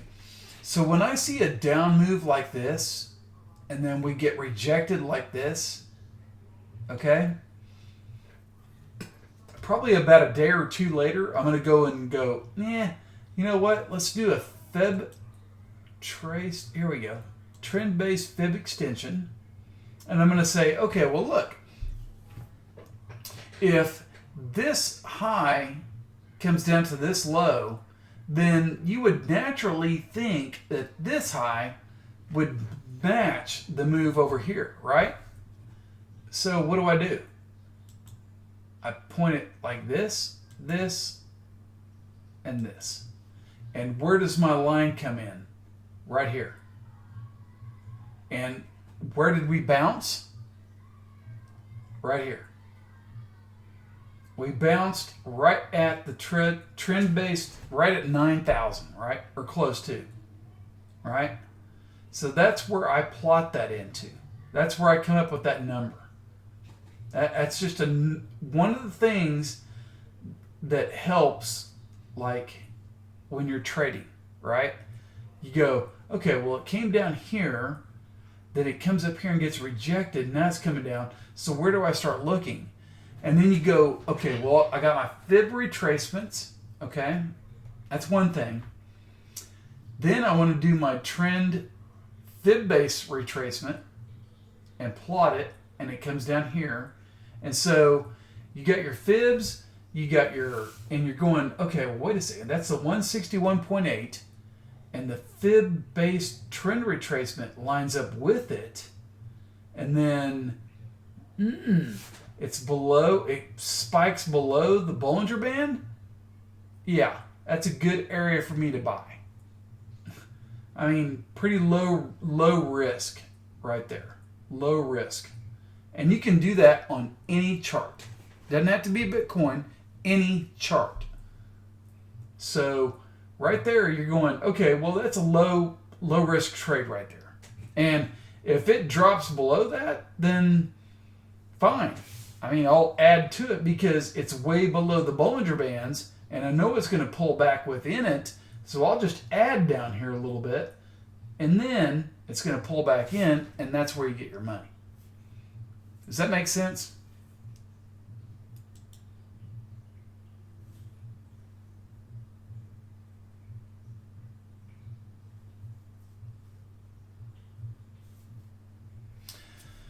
The time used on too long for time range.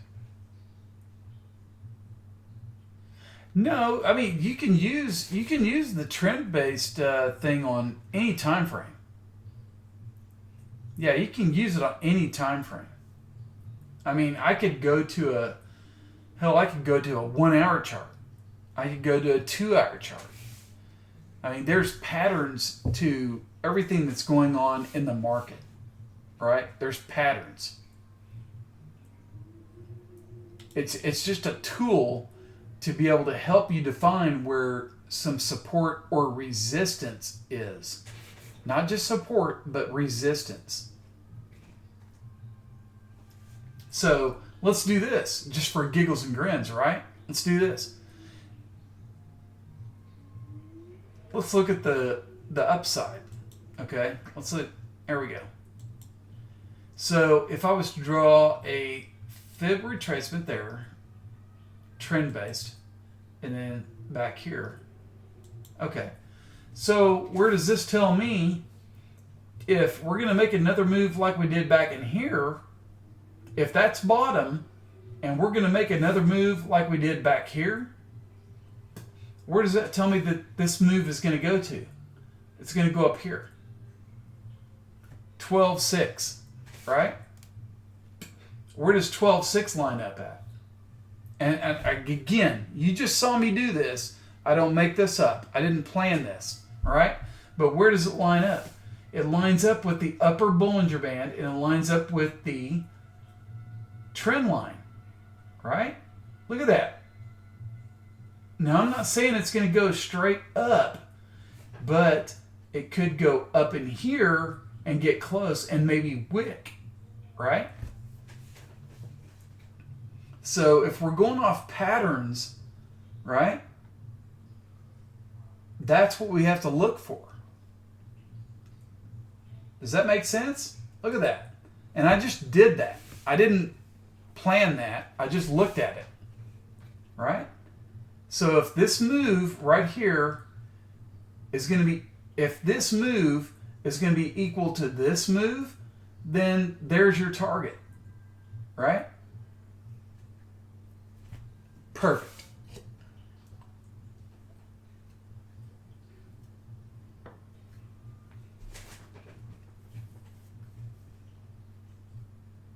Not saying it's going to happen, but if it breaks this area, then that is your target.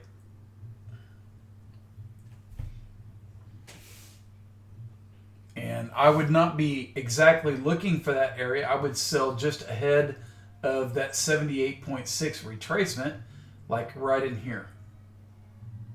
All right? Or I would sell probably 3/4. I would sell 3/4 of what I had right here. And then let the rest ride. I mean, if it goes through and breaks through it, then fine. I'm in. I still have a position. No worries.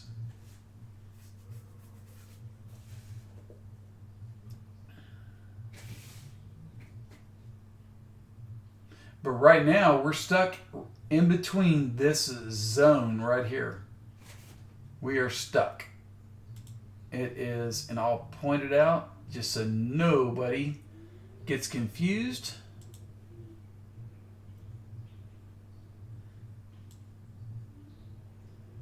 We're stuck right here. Ah, dang it. There we go. So there's where we're stuck, guys. This little zone right in here, this green zone, that's where we're stuck. Until something breaks out one way or the other, that's chop zone. People are getting chopped up, eaten alive right in this area. Okay?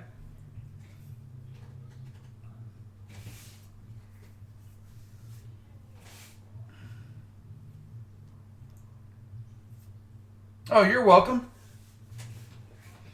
No, you're fine, man. I mean, nobody else is asking questions. That's the problem. Ask all the questions you got, man.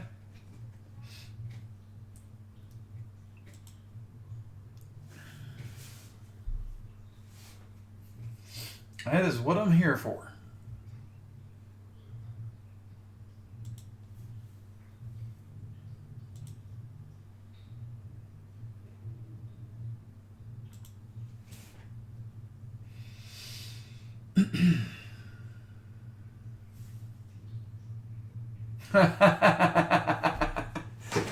The meaning of life is me having a beer. That's what it is. As long as I can have a beer, that's the meaning of life.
Okay, there we go. Sorry, guys.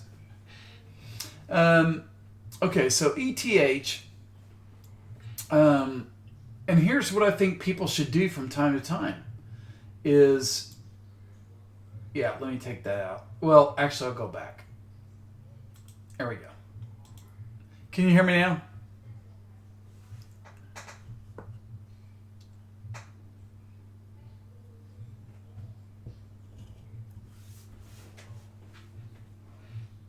Test.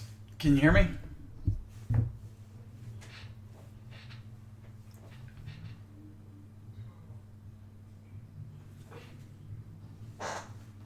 Okay. All right. So what I was saying was that Litecoin had the same type of tweezer bottom, right?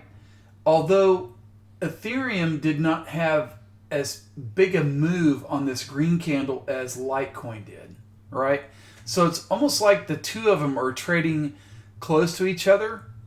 I would think those two are trading close, whereas Bitcoin's all by itself. That's a total different chart. But you got the tweezer bottom here, and it's testing the 200 EMA, right? And I had a support line in here which should have become resistance, and I'll point out what I'm going to do. So let's take this line out. Okay, I'm done with that. So we know where the bottom is at the 127.2 retracement, right? That was a short-term bottom.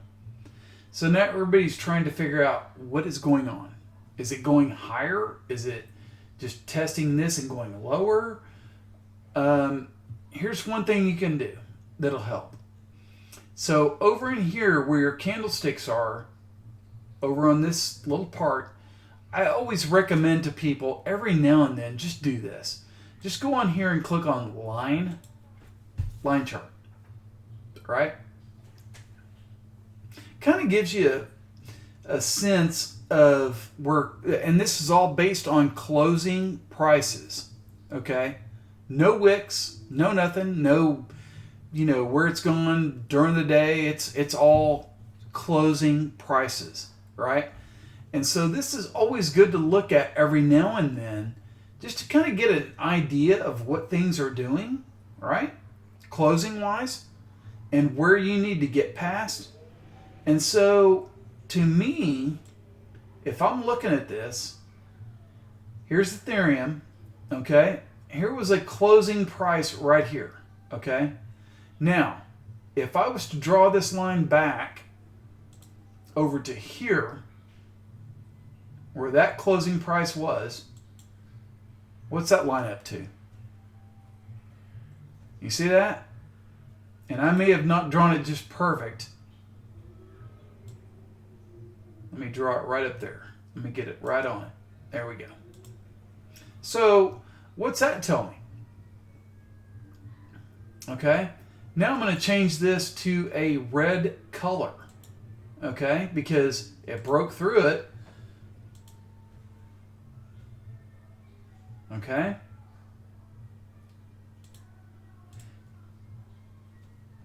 And again, this was no wicks, no nothing, right? So I'm taking this based on this closing price, and then look what happens. It can't close above this, and it can't close above that, and now it's testing the 200, right? So now let's switch it back to candles and see what it looks like. And there you go. Okay? So if you look back in here, people want to draw it off the wicks, and there's nothing wrong with that, right? The only problem with wicks is that that's just an in between the day kind of thing. You know what I'm saying? It's like that's where it traded to, and then it came back up, blah, blah. But based on closing prices, here's where Ethereum needs to get through, right? Right here. And that 10 EMA, and there's no coincidence, is hooking right down to it, right? So 230 is what needs to be broken to get this thing going again. Now, if you want to try to play this and risk it, good luck. Okay? I mean, it's doing a nice job of holding the 200-day moving average right here. But if it were me, you could do it two different ways. There's two different ways to do it. Okay? You could buy now and be stuck in a chop zone. Okay? Because this is, you can go back and forth, back and forth, back and forth. Or you could play it on the break above this red line. And that will lead price higher, right? Because it's going to break the 10 EMA more than likely. And then price, these moving averages will probably, once it breaks that, the price goes higher. The moving averages move, you know, they'll start to move and creep up higher. That's just how I would play it. I'm not buying Ethereum right now.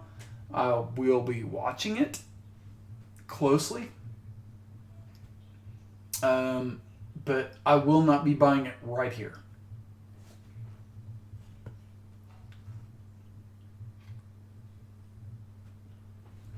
Does that make sense?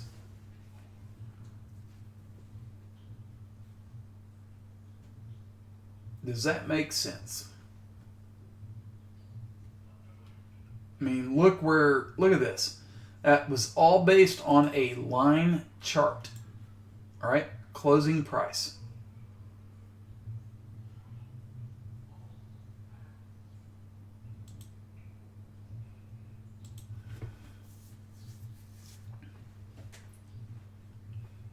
Sometimes the simple things are the best things, right? And so the old school guys that are out there, they look at line charts, right? That's all they care about is closing price. Where did it close? That's all I want to know. That's all they say to each other. Where did it close? They don't care about, oh, where did it drop to? They don't care about that. Where did it close? It's the closing price that matters.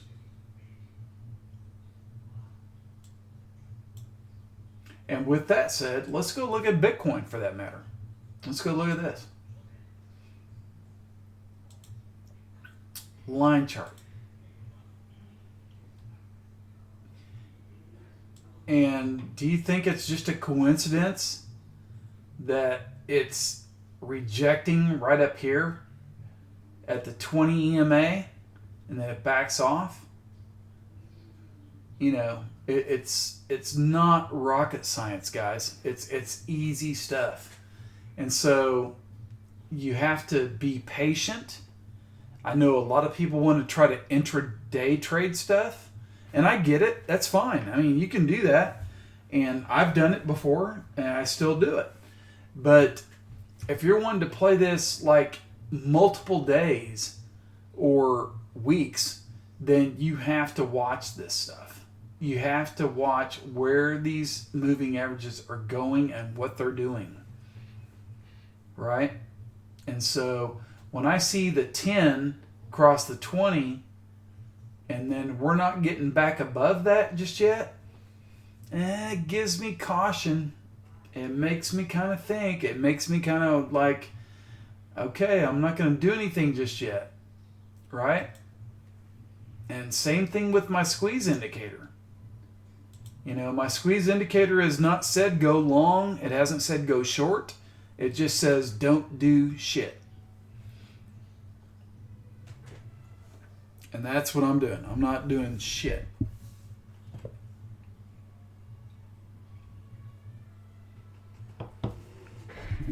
Can you hear me?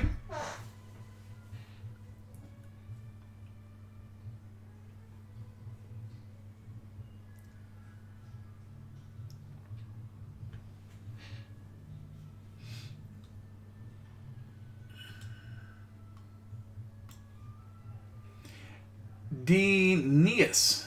Okay. All right. Good. Yeah, I haven't changed anything. Maybe it was on your end. But anyway, I was just telling people, I mean, my squeeze indicator is saying do not buy anything right now. It just says stay flat. And that's what I'm doing.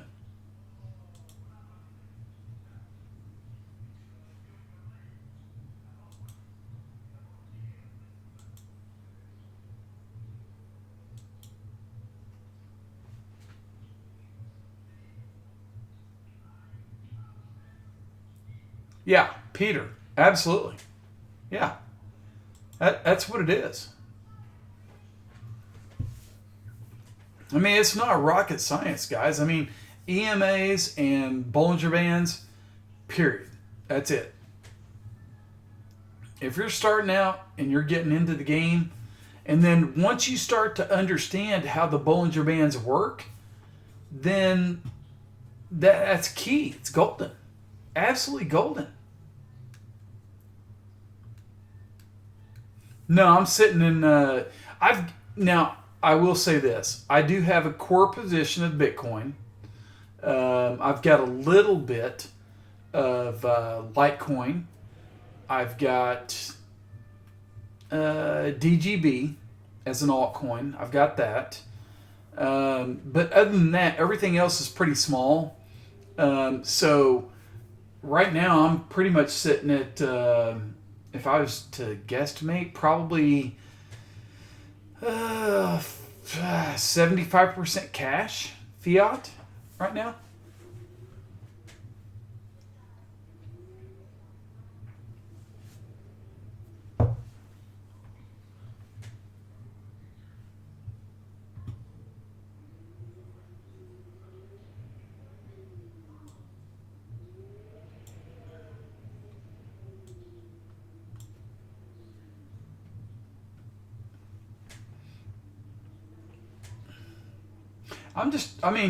Peter, to me, I'm sitting here and I'm looking at this and I'm like, I see the move, right, that we made yesterday and going into, the other day, the big green stick. And that's a nice move, right? That's a good move. But until we get above the 10 and 20 EMAs, I don't trust it right now. And my squeeze indicator says don't do crap. It just says don't. It just says stay flat. So that's what I'm doing.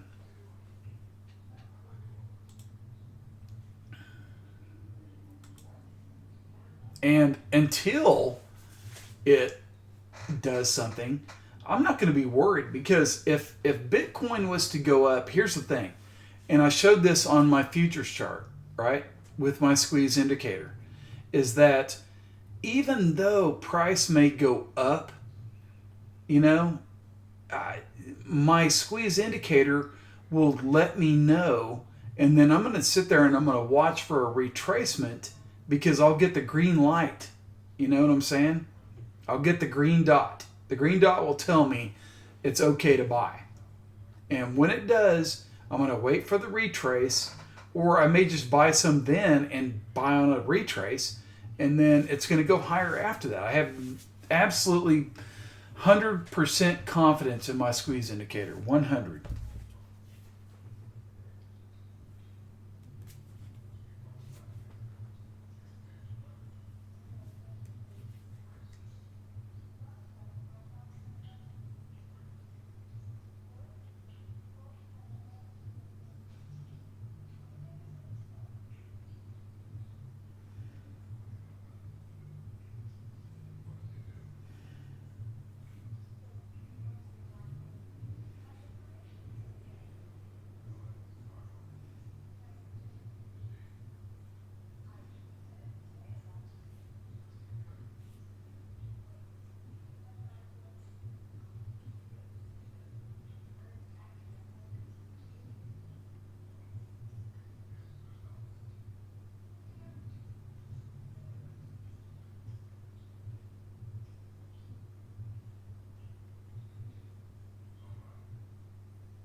All right.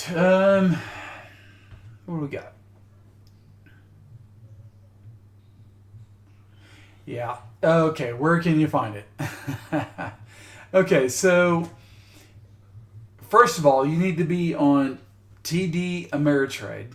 You have to have an account with them. And then where I got the squeeze indicator was from a guy named John Carter. And it was one of those that when I was in his room, it was one of those things where I paid $100 for it. And so if you get on TD Ameritrade, Think or Swim, I'll see if I can download it to you. It's just, I don't know if I can, but I'll try.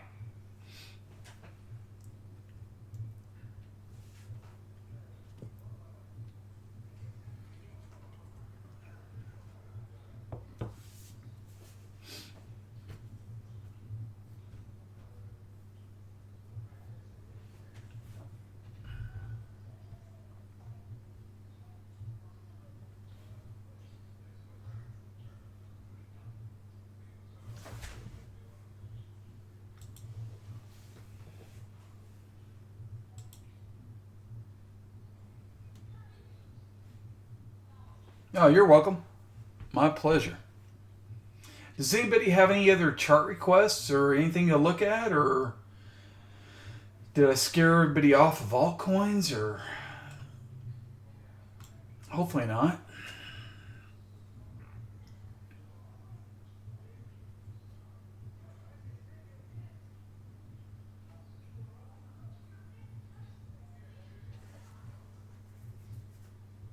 Now, when it comes to altcoins, I will say this, and I've preached about this and I've talked about it only because I've been through it, and Bitcoin reminds me so much of the NASDAQ back in the early 2000s and whatnot.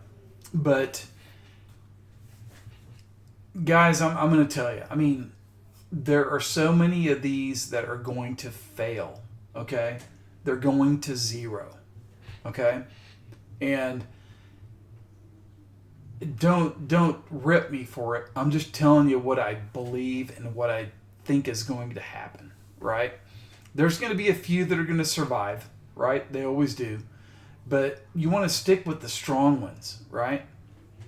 And so I guess what you have to ask yourself is, when you're buying an altcoin, are you buying it for just a trading position, or are you buying it for a long-term position? And if you're buying it for a long-term position, you better make damn sure that it has a good technology behind it, and you know that it's going to last, right? Okay? And be very sure. There are some of these that are pumping their crap, and that's what they're in this game for. All these ICOs, I saw it back in the day, guys. IPOs, right? I saw pets.com. I saw this.com. I saw that.com. There was .coms all over the place. And what happened? They all got blown out of the water and went bankrupt. They got people to pump millions of dollars into their crap, and then they went bankrupt. So when you're buying these altcoins, be careful of what you get into, and watch these guys on Twitter trying to sell you crap about how this is the biggest thing ever. It's going to be, it's at 1 penny right now. It's going to go to $1. Bull crap. Don't believe it. Don't trust it. Don't believe it. No. Stay away from it. I'm just telling you. I've been through this before. I'm telling you now. I've been trying to tell you guys for a long time. These things are going down. Okay? They're going down. And there's only going to be a few select that will survive. So be careful of what you get into. And if you do, just trade it. Just trade it. Don't fall in love with it. Just stay with it. Just trade it. You take your position, get money out of it, and if you get a free position, then you get a free position. Go to my trading plan. I've pointed that out. Go to my trading plan. Buy some, sell your profit, get your initial investment out, and then let the rest ride. And if it goes to zero, then you have nothing to worry about. You made your profit. You still got a little bit in case it goes to 1 million. Whatever. So I'm sorry to rant, but I've been through it before, guys, and I'm trying to protect you. I'm trying.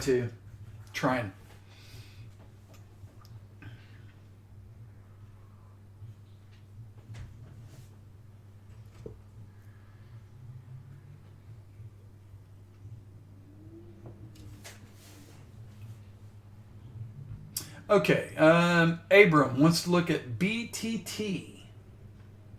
Is that like the spinoff from TRX?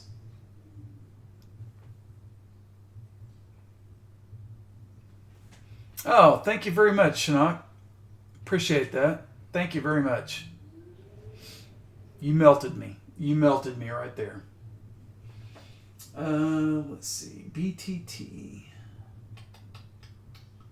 Thought I had that one in here somewhere.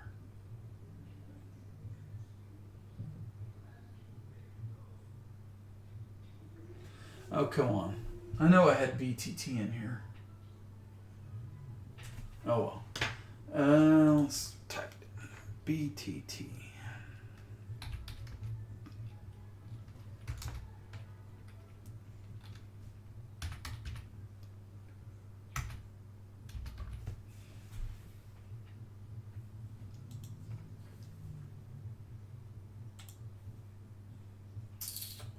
Interesting.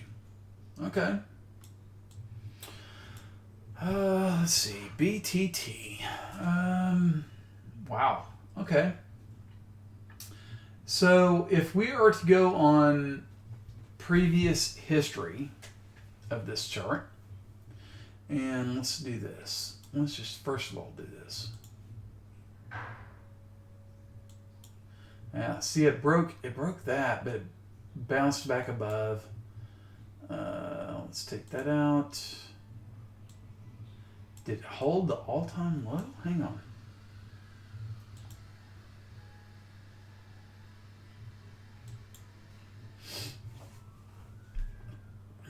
All right, so there.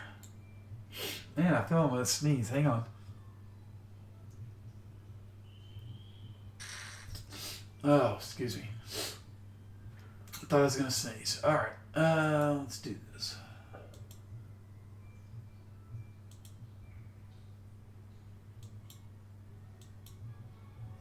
All right. So BTT sitting at 10, and I think I told somebody, I can't remember who it was. I told them if it went below 15, it was in trouble. Well, here we are at 10. Let's go, or maybe it was 13. Maybe it was 13. All right, so let's do some fib retracements if we can. No, I don't even think fibs will help on this. They just don't look right. Yeah, maybe. Let's see.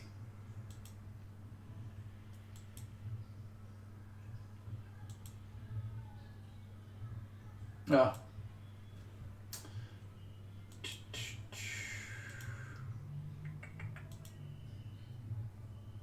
127.2 there. Okay. All right. So it's at 10. It's trying to hold that lower Bollinger Band right here. And again, look at that. And here's the pattern again, guys. Look at this. Same as although it didn't have the wicks at the bottom, that 2 candle formation, right? Almost like Litecoin. Look at that. It's like a reverse, get the hell out of here, I'm going higher. And it went higher. Anyway, back to this one. I mean, I guess, at what's your risk, really, is the thing. I mean, it's at 10, right? So if you wanted to buy it, I don't know that I would buy a ton of it. But it's kind of in this downward pattern where it's been before. But then once it gets in this pattern, it can spike out of nowhere and go higher, right? And so I don't know what the hell caused this move. But it's not like you're going to miss it in one day, right? So could you actually wait until it gets above the 20 EMA? You know, break the 20 EMA first and then buy? Because If you had waited until the 20 EMA broke, you could have bought at, let's just call it 12, and then it runs to what? 22? So I don't know that I would be like investing a ton in this until it broke the 20 EMA, right? And actually, that was, I think, hang on. Was that the 20? Yeah. Break the 20 and then buy at, I don't know, 11 or 12. 11 or 12. If it gets above 11 or 12, you could buy it and then hope that it goes and makes a move like this. But, you know, it would have to be news driven, right? Because volume has to come to the volume is nothing on this thing right now. It's just, if you get into this, it's dead money. Dead money. All right. So just risk what you're willing to just let sit for a long time, just in case. That's all I would say. I mean, you could make money in a lot of different places. Okay? You could make money on Bitcoin, Litecoin, Ethereum. But this one, put some money in that small amount if you're really if you're really convicted about it. But I don't know. I would wait.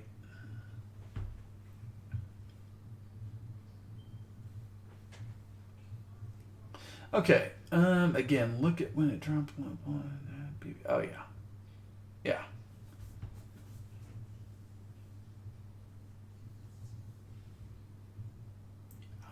Yeah. Once you start getting into the middle of this zone, like in between like Bollinger Bands and stuff, that is like a chop zone.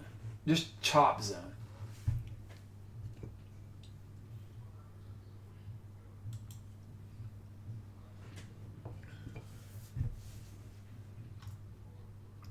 And don't listen to the hype. I mean, I swear, I'm telling you right now, bro, just don't listen to the hype, okay? Yeah, everybody's got news coming, right? And then all of a sudden what happens? No news comes? Or news comes and then nothing happens to the price. So I'm just telling you, be careful of what you're getting into. Use your capital towards something that's better, right? Something where you can actually make money, something that's moving. I got, in my early days, guys, I'm telling you, I got into a couple of things where I got stuck. And it was like, oh my God, this thing hasn't moved in a month. And I had capital tied up into it because I thought, okay, news is going to come out next week. News is going to come out this week. Rumors. Oh, yeah, blah, blah, blah.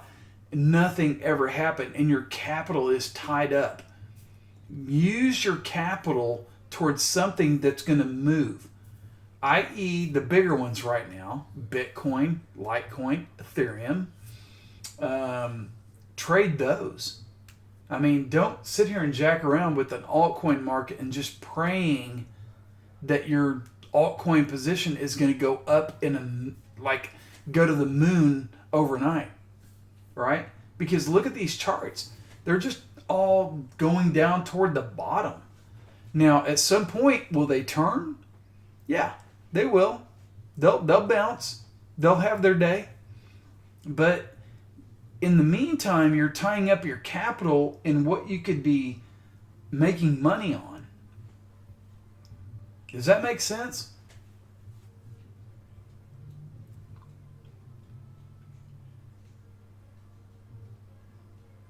Yeah, Chinook, I mean, I get it. I mean, it gets kind of scary, but that's where you have to change your mindset, right? And look at the charts. Throw on Bollinger Bands. Just wait for those moments where price drops down below the Bollinger Band or goes above it. If you're in it and you're long and it goes above the Bollinger Band, get out. Sell your position or sell 3/4 of it. You know, my trading plan is like, you don't want to sell all of it. You don't want to buy all of it, but you want to pick your positions and you want to be able to sell 3/4 of your position, make money, get your original investment out and make a little profit, and then keep some. Keep some. Everybody, I've seen it too many times. Everybody wants to go 100% in on something, and then they want to go 100% out when they sell. Why? I get it. You want to make all your money then, you know, and get it all out. But my position has always been buy one, you know, determine your capital position, okay? And you don't have to go 100% all in on something. You can go 25 or 50% on something, but always have a cash position. Always make sure you have cash. Always. Don't ever go 100% into anything. Keep cash on the sidelines. Take a position. You get into it. You get a good position. If it goes in your direction, then you calculate where you can get your original investment out plus a little profit. Take that out and let the rest ride. It's free shares, right? It's free. You made some profit, but yet you're keeping a position into something. Okay? You take profit, get your original investment out, but you keep a little bit in it just in case it goes up even more than what you thought, right? And if it tanks and it goes to zero, guess what? You had a winning trade. You got your original investment out, you made some money on it, it went to zero. Who cares? Who cares if those shares went to zero?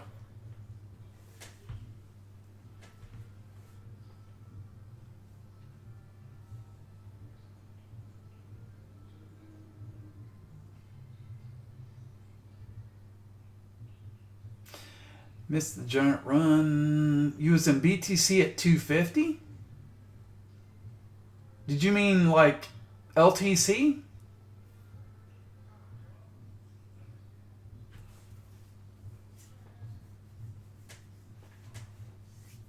Oh, wow. Oh, Chinook, you just melted me right there, bro. Man, if I helped you do that, I am just... Oh, that just... that made my night, bro. That made my night. If I helped you get back to break even, oh my God. Wow. If doing what I'm doing made you get back to break even, oh my God, that just melted me. Melted me.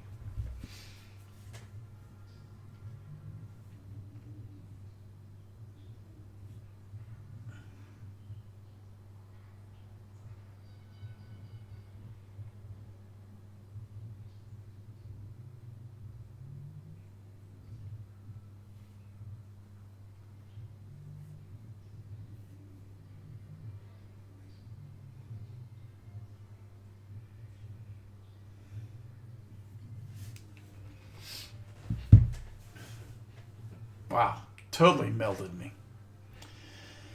Oh my gosh, that just made my night.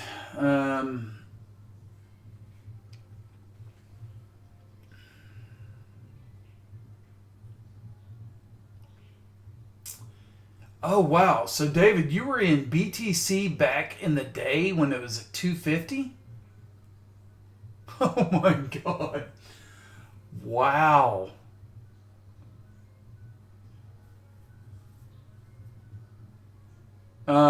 Chinook, sorry to hear that, man. Sorry to hear that.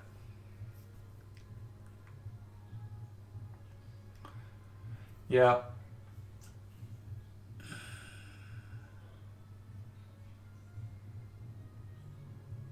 Oh my God. Wow.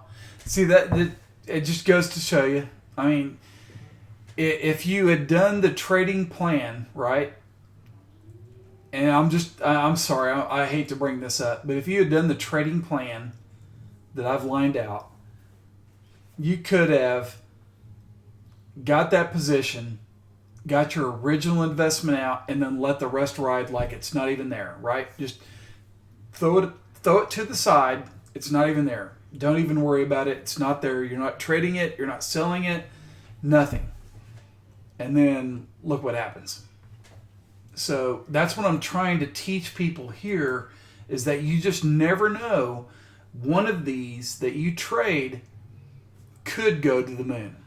It could, right? So that's why you trade my trading style.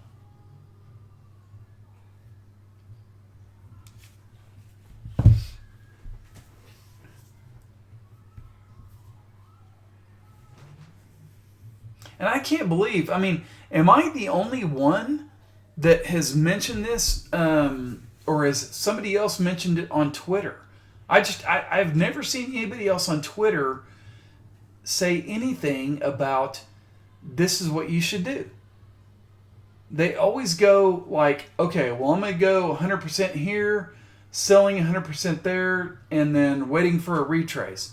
Why? What is that? I mean, why can't people just say, it's so simple to be able to say, okay, well, if it gets up here, I'm going to sell 3/4 of my position, and then I'm going to let the rest ride. Because I've got my original investment, plus I made a little profit, I made some money, and I'm just going to let the rest ride. It's free. Why can't people understand that concept? I just don't get it. Or is it just me? I've never seen anybody mention that on Twitter.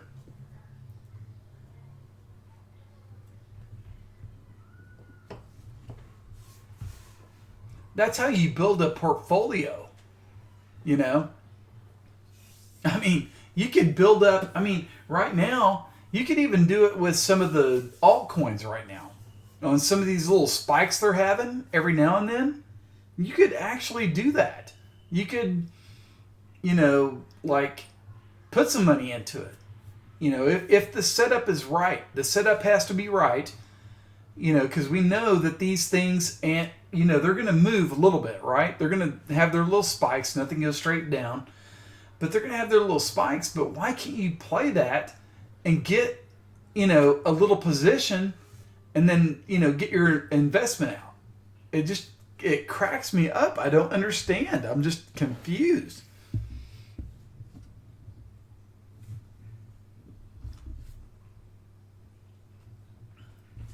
It's just a mindset thing, I guess, guys. You know, everybody has to get it in their mind. It's a training thing. You know, you have to train your mind. Your mind has to get into that. And then you have to put it on paper. You have to, you know, I get it, you know, because price can move quick and you have to think quick. But that's where planning ahead helps. Is that if you're going to take a position, you have to look at three things. Where do I get in? Where do I get out? And where do I sell? Right? That's the things. I mean, I get in. Where do I stop? Where do I sell? Those three things. And keep emotion out of it. I mean, too many people have, and I was in the same position, guys, a long time ago. And even now, I'll admit, I can get emotional about price movement. I can, but not as emotional as what I was back in the day, because back then I would see a spike and I'd be like, "Oh my God, I'm missing out! I got to get in," and then all of a sudden I get in, and then all of a sudden a big red stick shows up, and I'm like, "Oh shit!" You know, it's like I chased price. I chased it. Instead of letting price come to me, I chased it. So you have to let price come to you.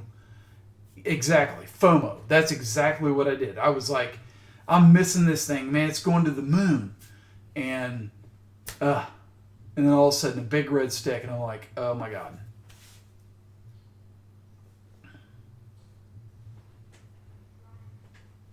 Oh, I love divergences. Absolutely. Oh, yeah. Yeah. Yeah. Absolutely. I would say that's a big one too. That's probably one of the bigger ones to look for, because if you see higher price and a lower indicator, big time divergence, and you want to get out, right? And vice versa, obviously.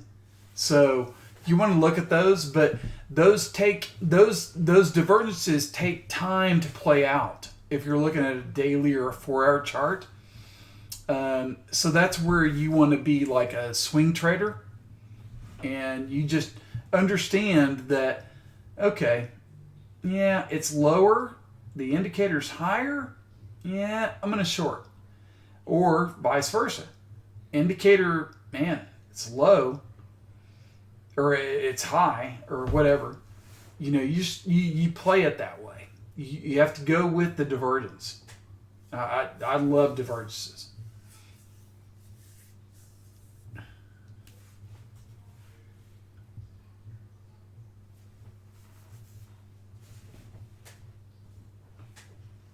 And so, and it's funny you said that, because I will point this out. Okay, I'm going to post a chart, or actually, you'll see it right here on the live stream.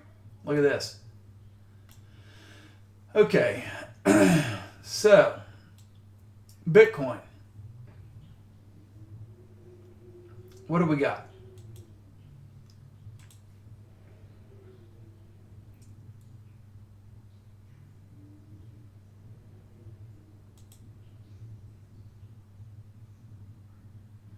And hopefully this thing is screwed up.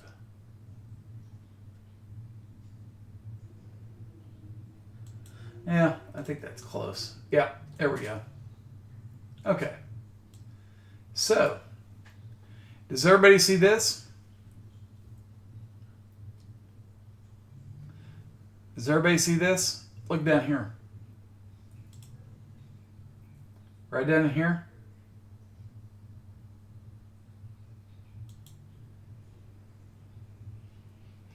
See the stochastic RSI?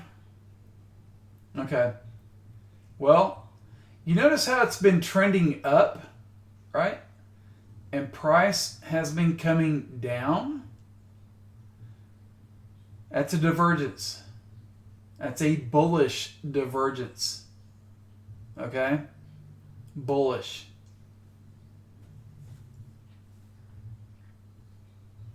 Bullish divergence. So when you see indicator going up and price coming down, that's a bullish divergence. Can't believe I didn't see that until now.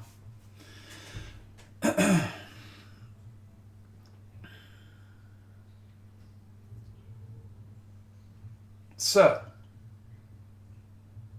not saying to buy all in, but I'm going to go over, and I'm looking at this daily chart right now. I'm seeing this little candle pattern. Let's go over to a 4-hour chart. I'll bet it looks like a bull flag. Hang on. Yeah. Yeah. Price is just kind of flagging right here. See that? Just flagging. You get that big move up, and it's just kind of held its little area right here. Look at that. That's just classic. I mean, this thing either just just drops out of the bucket, or it's going to just hold right in this area and go higher. And my guess, okay, is it's going higher. So I will not be shocked if we see over 11,000 tomorrow. I'm on the record calling it right now. Over 11,000 by tomorrow.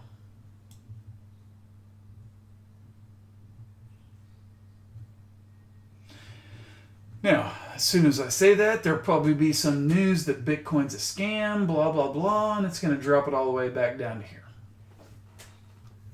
But I'm just saying, I think it's going higher. I think it's going to 11,000.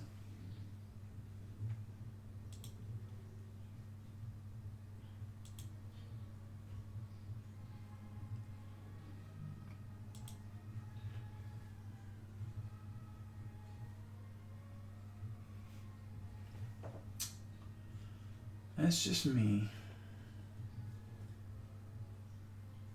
And if it does, I mean, here's the thing. If it does, I don't know that just 11,000, let's call it 11,001.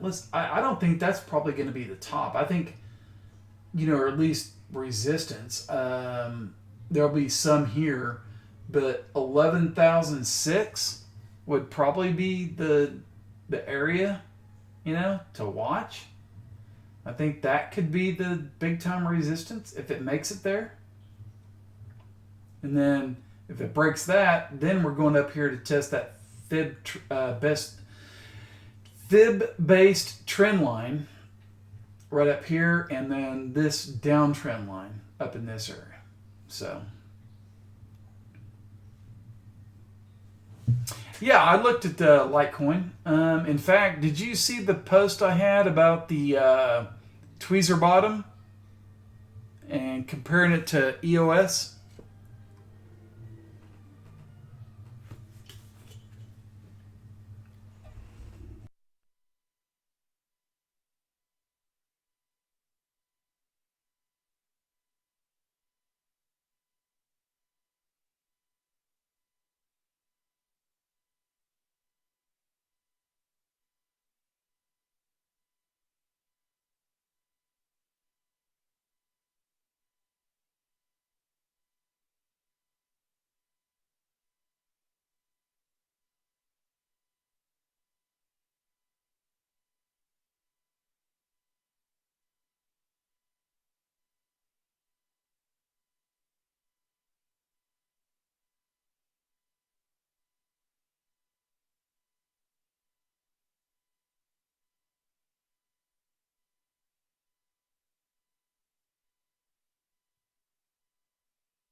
Well, that's fine, Chinook. I'll go over it again real quick. You don't have to scroll back.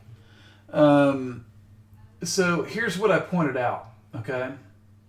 And we'll see if it plays out or not. All right, so let me go to the daily.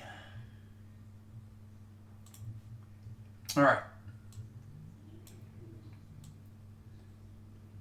So look at this, okay? This is the Bitcoin or Litecoin daily chart, okay? And look at this bottom right here where my cursor is. And if you see those candles, right, you got a red one and then you got a green one. Wicks out the bottom, okay? See that?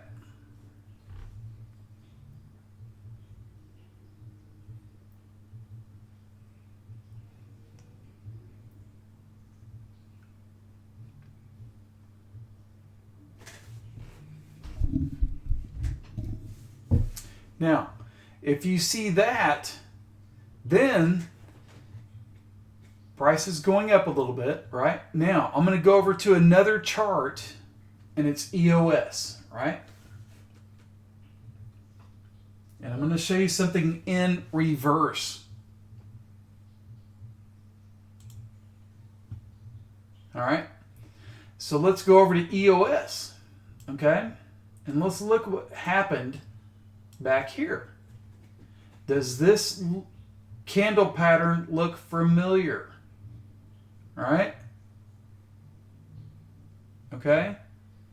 Green stick, red stick, wicks barely out the top, and then price goes way down. All right? Crashes. So, in theory, okay? This is just theory. But you would think that Bitcoin, based on that candlestick pattern, would go higher. Okay? You would think, based on theory. Okay? All right? So we'll see what happens. And got to give big shout out to David on that one. David's the one that called out the EOS chart, and that's what caught my eye to that candlestick pattern. So, David, if this thing plays out, big time kudos to you, bro.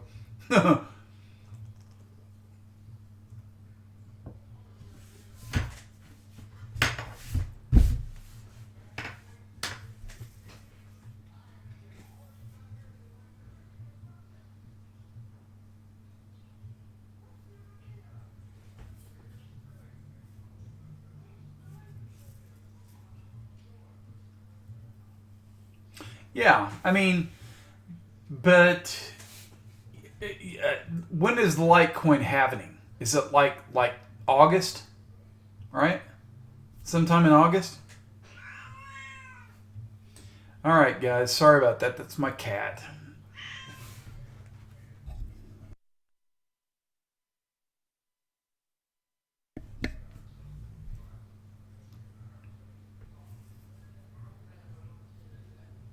Yeah, 16 days. All right.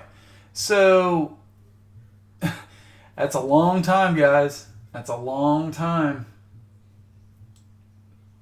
I mean, price could actually go pretty high before it gets to that 16th day, right?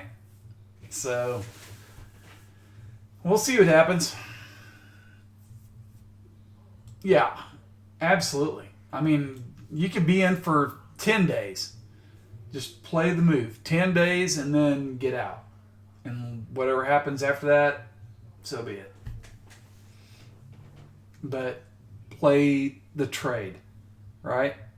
Buy some, get your profit out, get your initial investment out, and then let the rest ride. And then if it drops,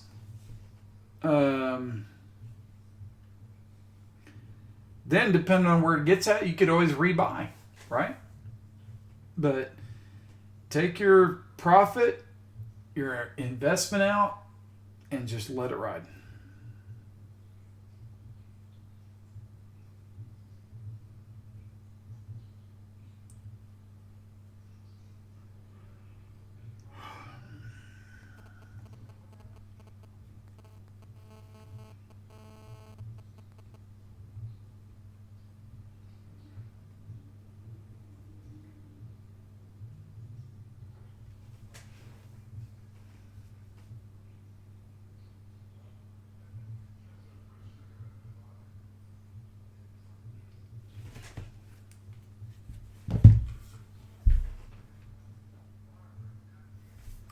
Be back in just a couple of minutes, guys. If you guys have questions, please post them in the channel. Give me about 2 minutes and I'll be right back.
All right, I'm back.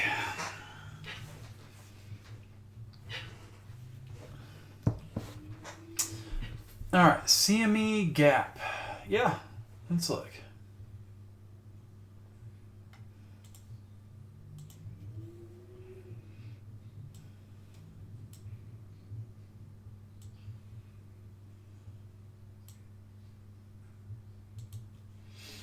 All right, so here's the futures chart, right? And let's just take a closer look at what's going on. Zoom in a little bit.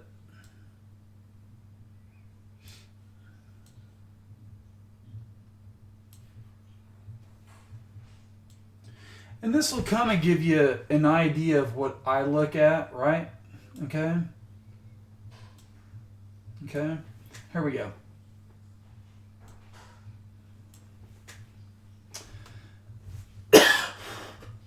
Excuse me. All right. So over here is where the gap fill is, right? Right here. 8530-ish, somewhere in that area. Let's just call it 8500, just to be on the safe side, right? We got this gap. But what happened? What's happening here? Okay? Price, and it did this twice, okay? It's done it twice now. We gapped, we came down, hit gap support, right? Right in here. Gap support. Rocketed higher. Came back down, hit gap support again. Now we're starting to move up. Is price going to go up here and rocket higher like it did here? I'm not, as you guys know this, I'm not a big believer in triple bottoms, okay? So, with that said, if we should happen to get back down into this area again, then we're dropping lower, right? And I would almost say that we would drop down to 7,400. I'm just throwing that out there because you never know what can happen. I mean, we could wake up tomorrow and Bitcoin could just sell off and be right down here. We just don't know, right? But right now, what we're watching is the 10 and the 20 EMAs. That is major decision point. So, are these going to hook up or is it going to hook down? That's the question. And so that's why the squeeze indicator is saying to stay away. It's not a decision right now to get long or short. I'm not doing either. I'm staying flat. All right. I've got a core Bitcoin position, but the most of my money I'm not trading with, right? I'm just not. I'm just, until I get a clear signal, and as we can see, we've had 1, 2, 3 red histograms, right? Sellers that are coming in, right? But the green dot is not there. There is not, the squeeze has not said that this short is real, okay? It is said stay away. So until I see a green dot show up, right? Until I see the green dot show up, I am not doing anything. And if it shows up like tomorrow, if it sells off and it's down here, and this red histogram comes down again, it's got a green dot, I will stay the hell out. I will not do nothing. And I'm not doing nothing right now anyway, but I'm just saying, but I will be watching, because what can happen on this histogram, just like I did on the long side, okay, is that when it starts to get overextended, and you get the blues coming down, that's when you get price retracement, and then you get the red dots. Indecision. Okay, so back in here, there was a lot of indecision. People were like, oh my God, this is the top, I'm going to get out. Indecision, and then all of a sudden you get green dots again, and then you can go long. And you play it into that. Right? But right now, I'm not doing nothing. Not a damn thing.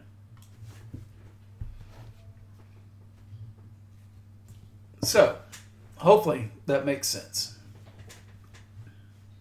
If it does not, ask questions.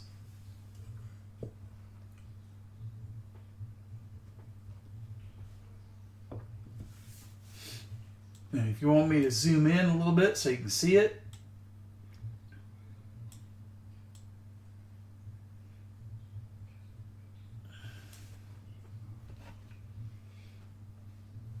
see that? See these little buttons right here at the bottom?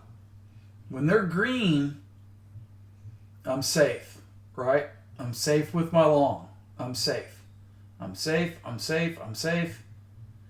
But when I start to see like here, and usually these histograms last about 7 to 8 bars, so I don't want to try to test it any more than that.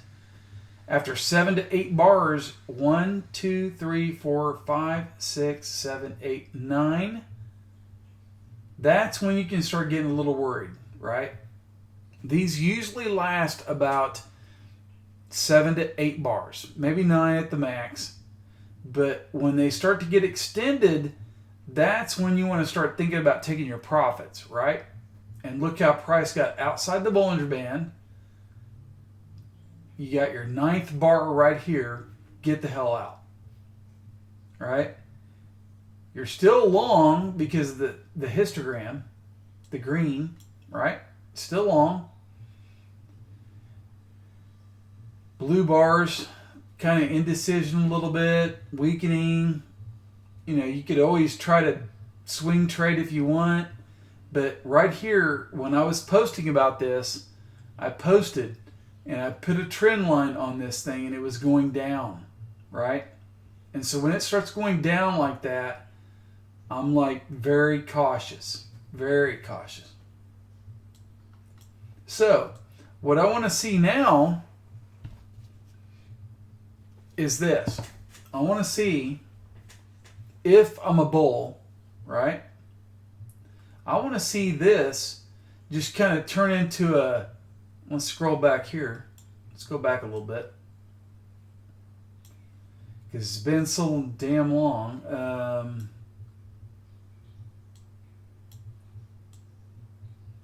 Yeah. I don't know if I can do that or not. Let's see.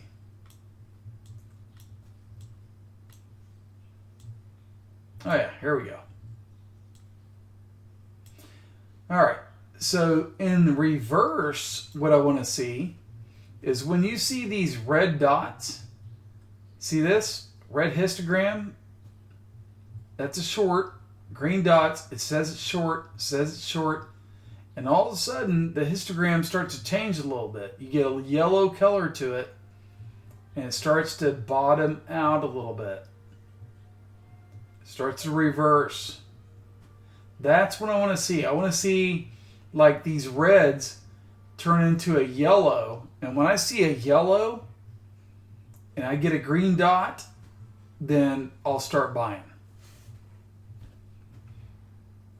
But until then, I'm staying the hell out.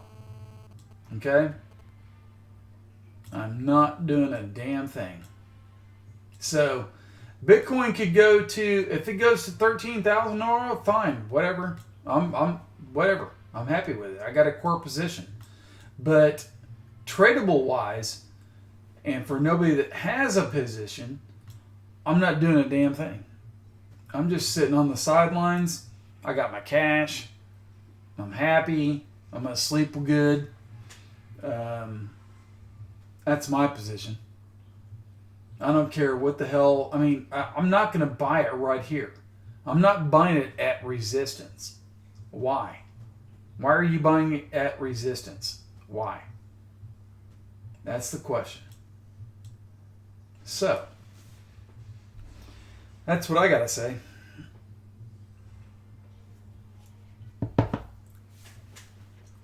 And in this chart right here, it's the same as my regular chart on Coinbase. Let's go to Bitcoin. It's the same damn thing.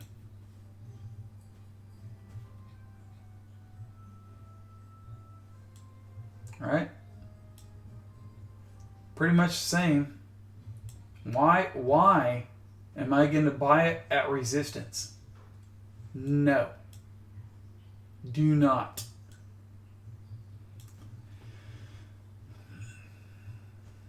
And if you do, then make damn sure you got a stop loss that if it comes down to 10,100 right here at this moving average, that you're going to protect yourself. But am I going to buy in this chop zone, this area? No. Hell no.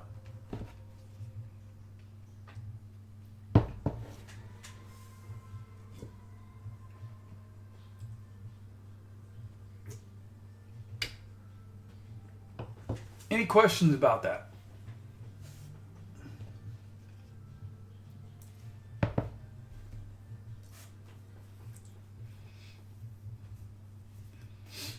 I'm not scared to miss a move, right? I'm not scared. I mean, I will gladly let this thing go up 500 points, okay, and break this move. And being in the position I'm in, I don't really do it that way. I don't set a limit to buy this or that. If I see the move, I'm going to wait for a retracement most of the time. Unless it gets down to this area. And I can't remember the exact situation I did the other night. It was on a 4-hour chart, I think. But I think I bought it, I can't remember, 9,100 or something, or 9,500 and got 400 points out of it or whatever. It was small. But you could do those little moves, if you want. But, right here, I'm not buying. I'm just not buying that. Not buying. No. I mean, it's flagging. You can see it. It's kind of flagging a little bit. So, if you wanted to try to wait until it gets down to 10,100, you could take a position and have a tight stop loss, and then see if it breaks higher. But man, this is just. It's a funky chart right now. It looks decent, but it's one of those that it's a chop zone. So if you're going to use stop loss, then you want to have major risk and place it a lot lower, right? Because these things can wick and then go higher. So that's the beauty of Bitcoin.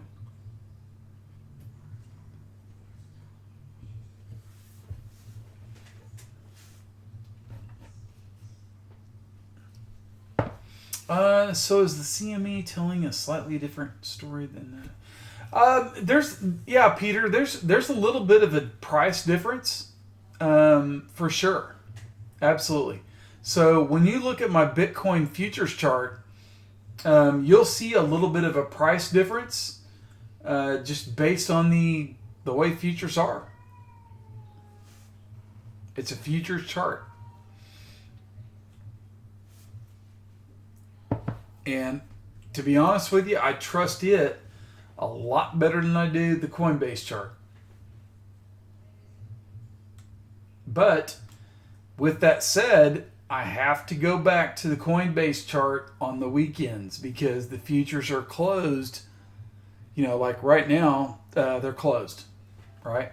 So I can't look at them. I'm just going off Coinbase chart right now. Futures are closed. They will not reopen until Sunday.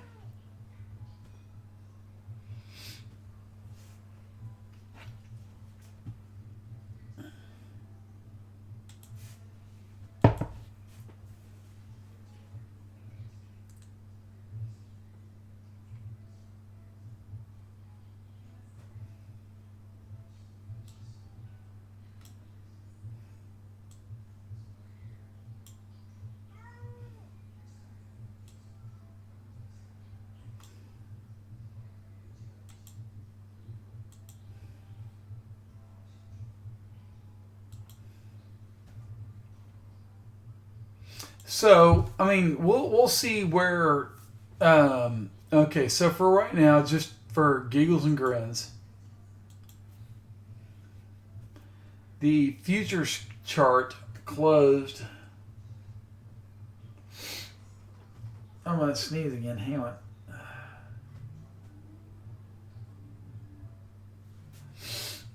Hang on. Okay. Thought I was gonna sneeze. Futures closed at 10,555. Okay. So let's keep that number in our mind, right? Okay. And the wick on it was the low.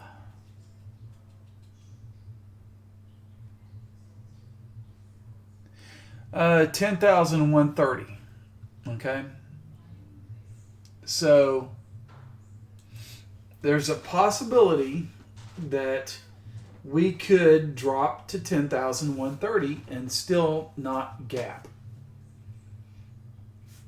Anything above, let's call it 10,600, and we will gap higher, right? Anything below 10,130 and we gap lower.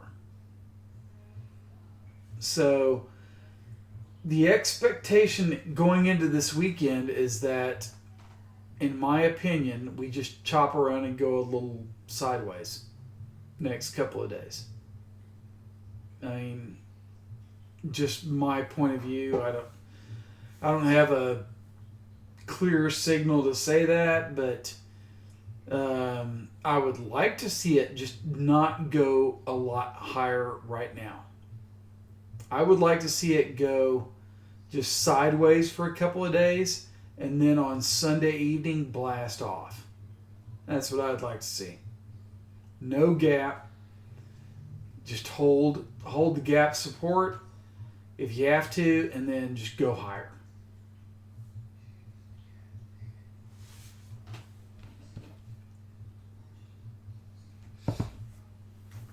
That's what I'd like to see. But Bitcoin doesn't always listen to me.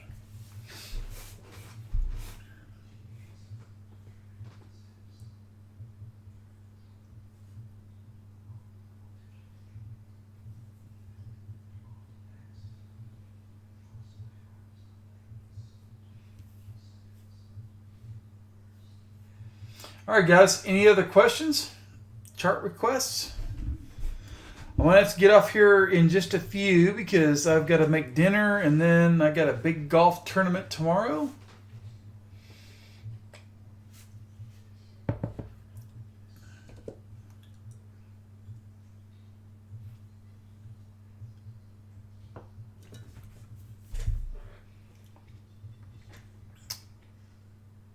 Any other chart requests?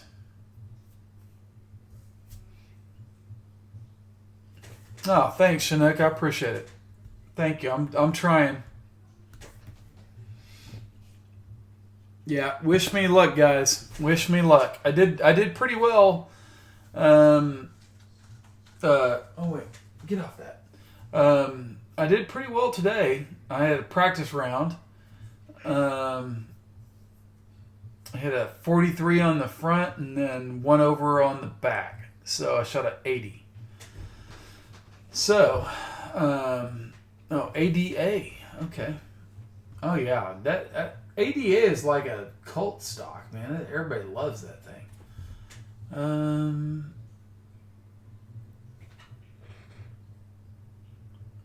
Question: are contact details for seeing more? Oh, okay, Peter. So in this channel, I think there's like. Oh, handicap. I've got a 9. I'm a 9. 9 handicap.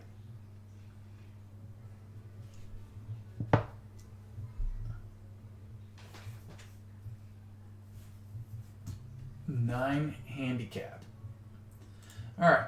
Let's see. Here we go. Oh, okay. So ADA. Interesting. Okay, so...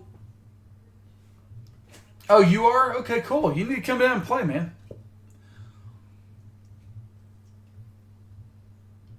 Be good times. All right, so ADA. Interesting.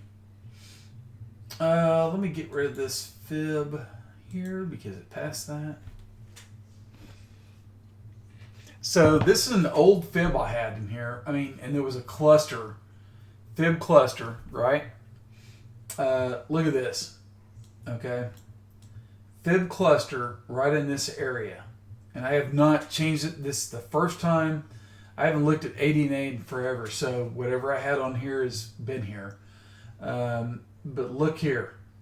Fib cluster right in this area at 511 to 528, okay? And it came down and it hit, what is that low? It hit 524. So right in between that fib cluster is where it's trying to bottom out. So if you get the risk, right? If you get the risk and you're wanting to play it, then play it.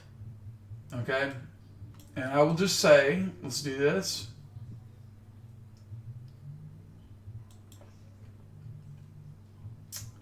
And there's one of those, look at this, same damn thing. Another bearish engulfing kind of tweezer kind of top on this thing. And it came all the way down. All right, let's see. Let's do this. Ah, shit. Hang on. Drew it wrong. There we go. All right, there we go. All right, so watch your fib retracements on the upside, right?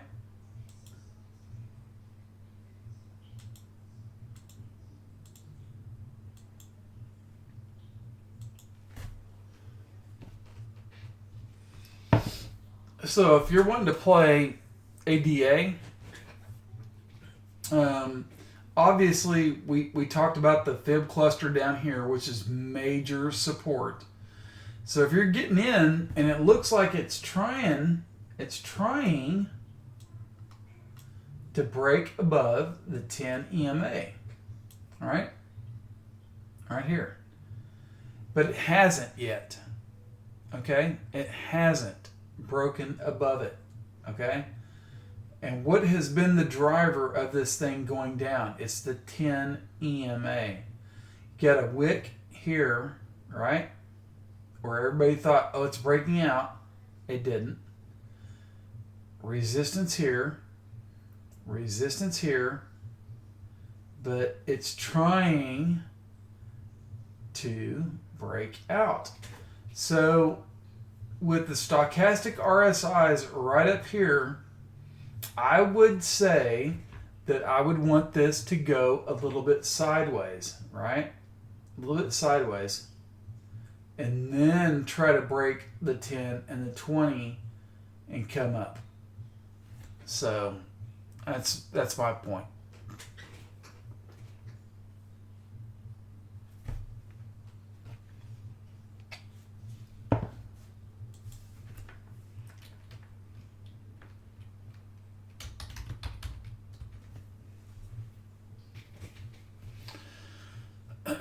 All right, so that's ADA. All right, guys. I think I'm going to call it a night. I got to go fix dinner, get ready for the golf tournament. I will be back around tomorrow night, and we will do it again at some point soon. I appreciate you guys coming in. Thanks.